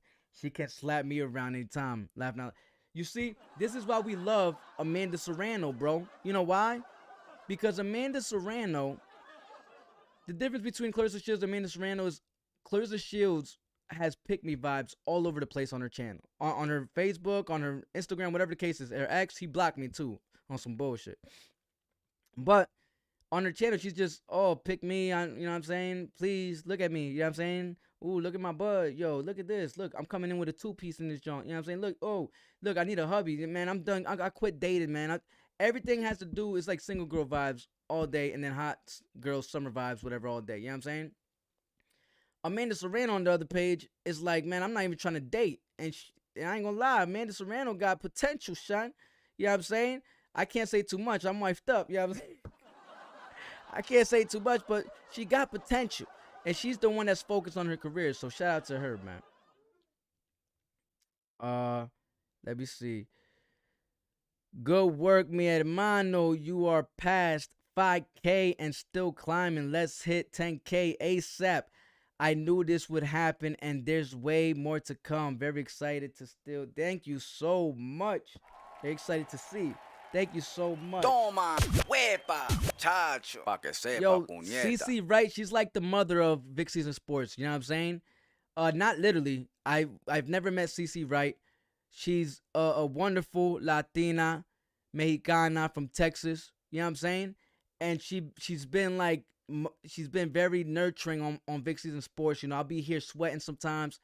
She'll try to educate me to, you know, on step-by-step ways to help cool myself down, to not pass. She does like just naturally nurturing things on the chat to help me keep going, doing what I do, man. So make sure to drop a throw on my firm. She's a great woman, wonderful lady, man, and I truly appreciate you. Toma, huepa, chacho, pa que sepa, puñeta. Thank you so much. Shout out to my guy. You know what time it is.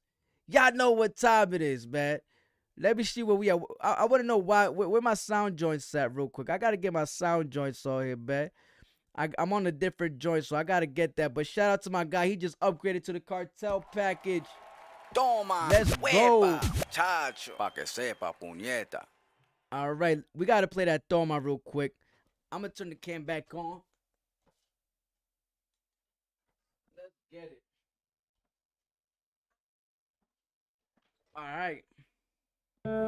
Toma, toma, toma, toma. When I say Vic, you say season. Drop a Toma for Vic, Chopper. He just season, upgraded to the Vic, cartel package, season, baby. season. Toma, toma, Toma, toma, toma. Smash that light, then drop a toma. Smash that light, then drop a toma. Toma, huepa, chacho, pa que sepa, puñeta. Shout out to my guy Chopper, man. I appreciate your upgrade. My guy's Irish. My guy's Irish from Australia. Irish from Australia. Hey Mule, listen, Mule. My guy Mule. I don't know why you hate, bro. You know you could be a fan and not have to hate, right?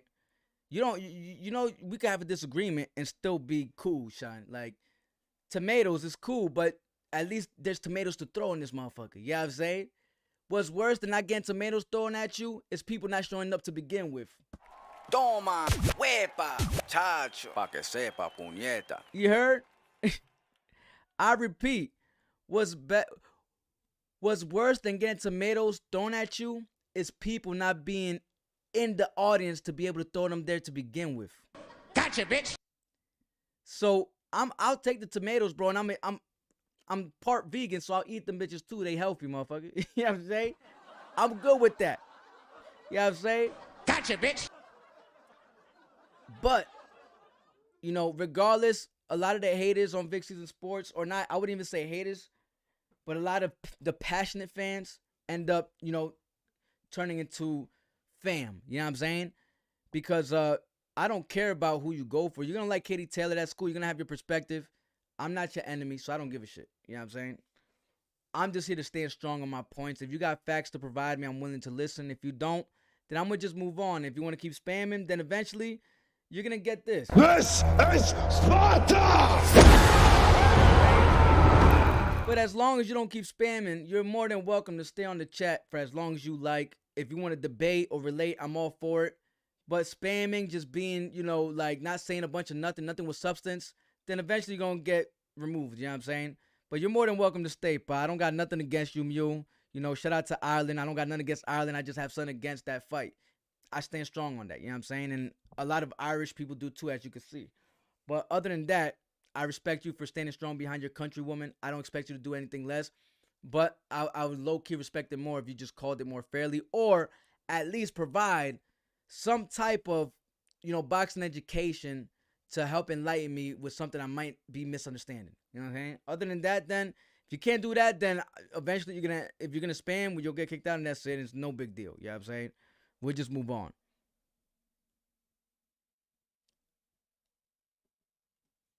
Me'll make the sauce now. Yeah, man, we gonna make the sauce out of that. We gonna definitely make the sauce out of that, man. Definitely make the sauce out of that. Shout out to the whole chat familia for tuning in one time. Always remember, y'all. Another name for Mule, Jackass. Damn, that we getting the roasted. Chopper getting the roasted out. Yo, we got roasted. Listen, everybody, I think people get offended. Like, I never block nobody. If y'all know me, I don't block nobody, bro. Y'all just block yourself if you're just gonna keep spamming and shit. Then eventually I'm gonna just have to separate you. But I don't block. I done heard somebody say the racist shit all the time. You know what I'm saying? Motherfucker said, he said something about calling me a wetback or something. He tried to make me feel some type of way because I rock with Mexicans heavy, bro. I rock with Latinos. I rock with everybody heavy. I don't care where you're from. So, but they think that I feel some type of way when they try to call me Mexican because I'm Puerto Rican. And I'm just like, bro, I don't take that as an insult. You know what I'm saying? I really don't. But I entertained the dude that was trying to be racist towards me. And I said, listen, bro, you're in the right place. Because that's all we do here. We all roast each other. I even get racist with my own self. I'm like, nigga, you're now tuning into Spick season. This ain't Vic season, motherfucker. This Spick season. I remember my guy Frontline was like, yo, I'm not a Spick. I just know Spick in English. Toma. Thank you, baby girl. Oh shit. Yeah, man, it's hilarious. So I don't take it personal, bro. We joke with each other. We like whatever you say is cool. But just know that, especially because I'm the host, I'm gonna come back at you, bro. But my own members come at me. We have fun here, man. It's not about getting your feelings. We try to put our emotions aside. You know what I mean?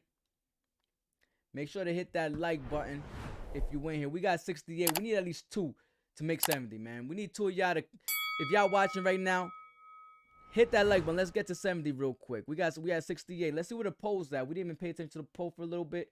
We do have some people that came in and voted no, that they don't think that she cheated. It went to 17%. But it still stands that people believe that she intentionally cheated. You want to know something funny, though? This is the funniest part. This was a trick question. I don't think a lot of people caught. Notice that the question said, did Katie Taylor intentionally cheat? By you just answering the question, you automatically admitted that she cheated. By those answering the question, regardless if you was a supporter of Katie Taylor, you just admitted, that Katie Taylor cheated. You just didn't admit that she did it intentionally. So at least we could come to an agreement that Katie Taylor did cheat. But according to some, 3%, 12% thought that she didn't intentionally cheat. That's it. But they do believe she's cheated. Toma. Yeah, man. We've been on here for what? 3 hours. Yup, that's pretty much my mark, man. Guys, remember, I'm going live. Members only live chats.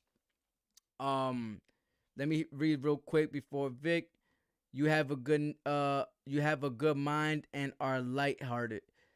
You're a leader. Negative bounces off of you. Enjoy the ride. Thank you, my brother. I appreciate you, man. Toma, You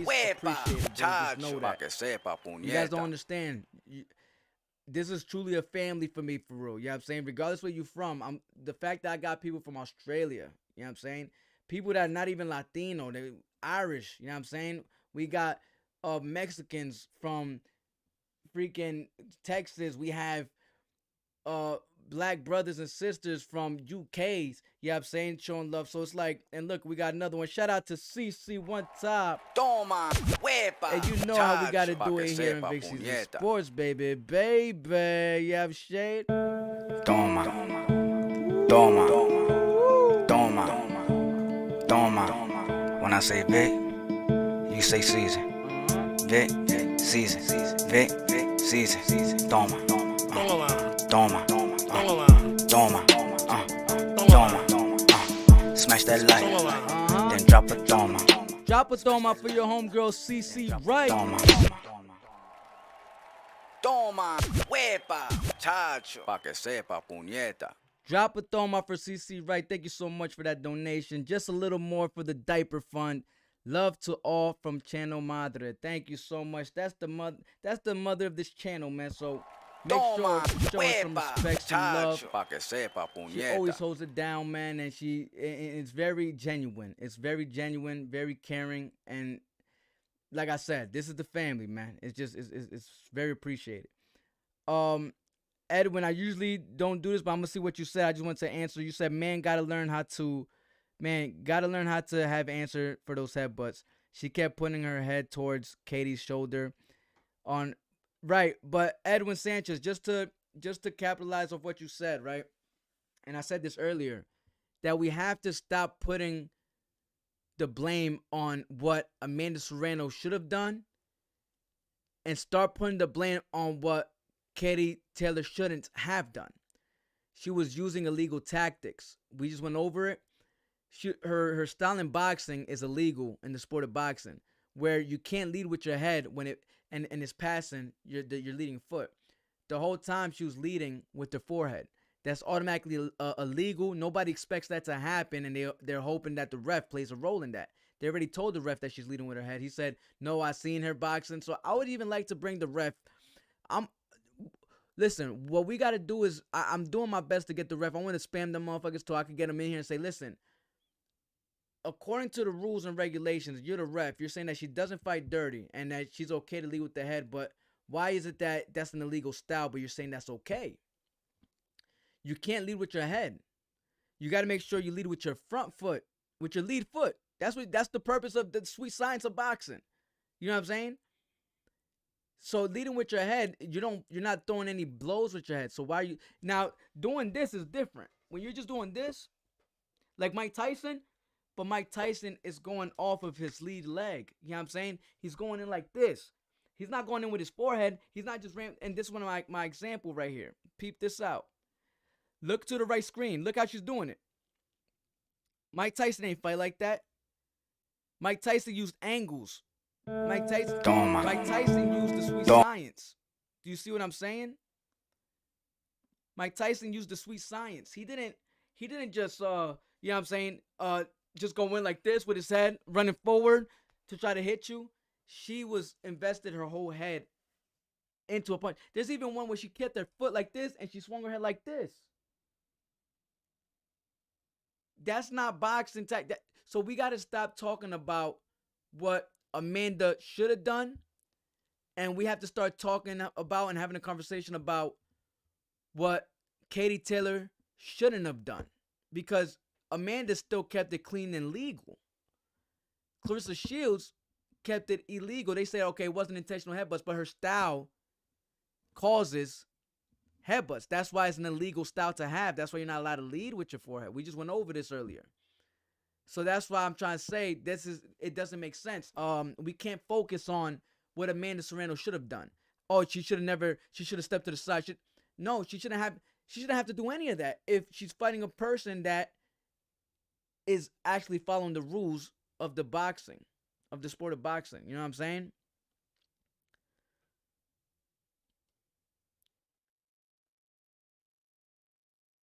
Yeah, I feel you. I appreciate you, Edwin Sanchez. I just want you to understand my context of what I'm saying. You know what I'm saying? I just want you to understand the context of what I'm saying. Very dirty, yup. She was pushing Amanda back with her head. Yup. Then as soon as Amanda starts throwing combos, she's holding. And then she's trying to swing during the process. So the reason why it's so dangerous, not only for the head, but when you get so close and your heads are damn near touching and you're still trying to swing, you create a bigger possibility of possibly landing punches behind the head. Because you're leading with your head, and when you're close enough, how are you going to catch the front of the face when your head is blocking the front of your opponent's face? So you're leading with your head, and you're trying to land punches like this, like overhands around the gloves. If Amanda was trying to dip to another angle, she would have got hit in the back of her head.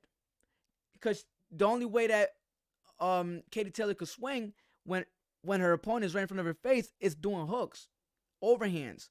So if she leans to the thing, she's vulnerable to getting hit in the back of the head, which is very dangerous. And you're seeing what happened, especially to the Boricua, Patricia Colon. Ironically, he's Puerto Rican too, and look what he had to deal with those back of the head joints on the clinch. You see what I mean? So we can't speak about what Amanda Serrano should have done. We got to speak about what Katie Taylor shouldn't have done, because at the end of the day, Amanda fought the clean fight, the warrior way. Where my warriors at? Warrior, come to play. You know what I'm saying? Where my warriors at? All right. Let's see what's up. Yeah, you're absolutely right, Chopper. You're absolutely right. All right, let me see what's up. Yes, sir. Okay, let me see what else. Yeah, Patricia Colon, man. They tried. I appreciate you, my guy, Edwin. Appreciate you. So check this out. So all my members, listen, I'm about to put this clock on. If there's anything, this is how I always end my streams. And then we end with a prayer after this. But I'm going to put the clock on real quick, right? This clock basically saying for all my members, if there's anything, last words you want to say before we go, you have the floor. If that's it, just say, that's all, champ, whatever the case is. And we'll let this clock run out. And then we'll do the quick prayer. You know what I'm saying? And like I said, I'm not sure. I don't get into the religious thing. You know what I'm saying? Basically, my prayer consists of my beliefs, your prayer, and you could consume it and take it to how you want to apply it to your life, right? And overall, I just want to manifest positive things after moving forward with everybody on this live. You know what I'm saying? That's all it is. It's about manifesting good, positive things in your life at the end of the day, regardless of what you believe in. But I'm going to apply it the way, according to my beliefs are. You know what I'm saying? I just want to let y'all know that I'm not God, so I can't judge you regardless of what walk of life you have, right? That's not my job. That's God's. So my job isn't to say, no, you're doing this wrong. My job is to still accept you for who you want to be, or how you are, whatever the case is. And, that's it. You know what I mean? But I'm still here to be cool with y'all. I'm still, just like God did. You know what I'm saying? He without sin cast the first stone.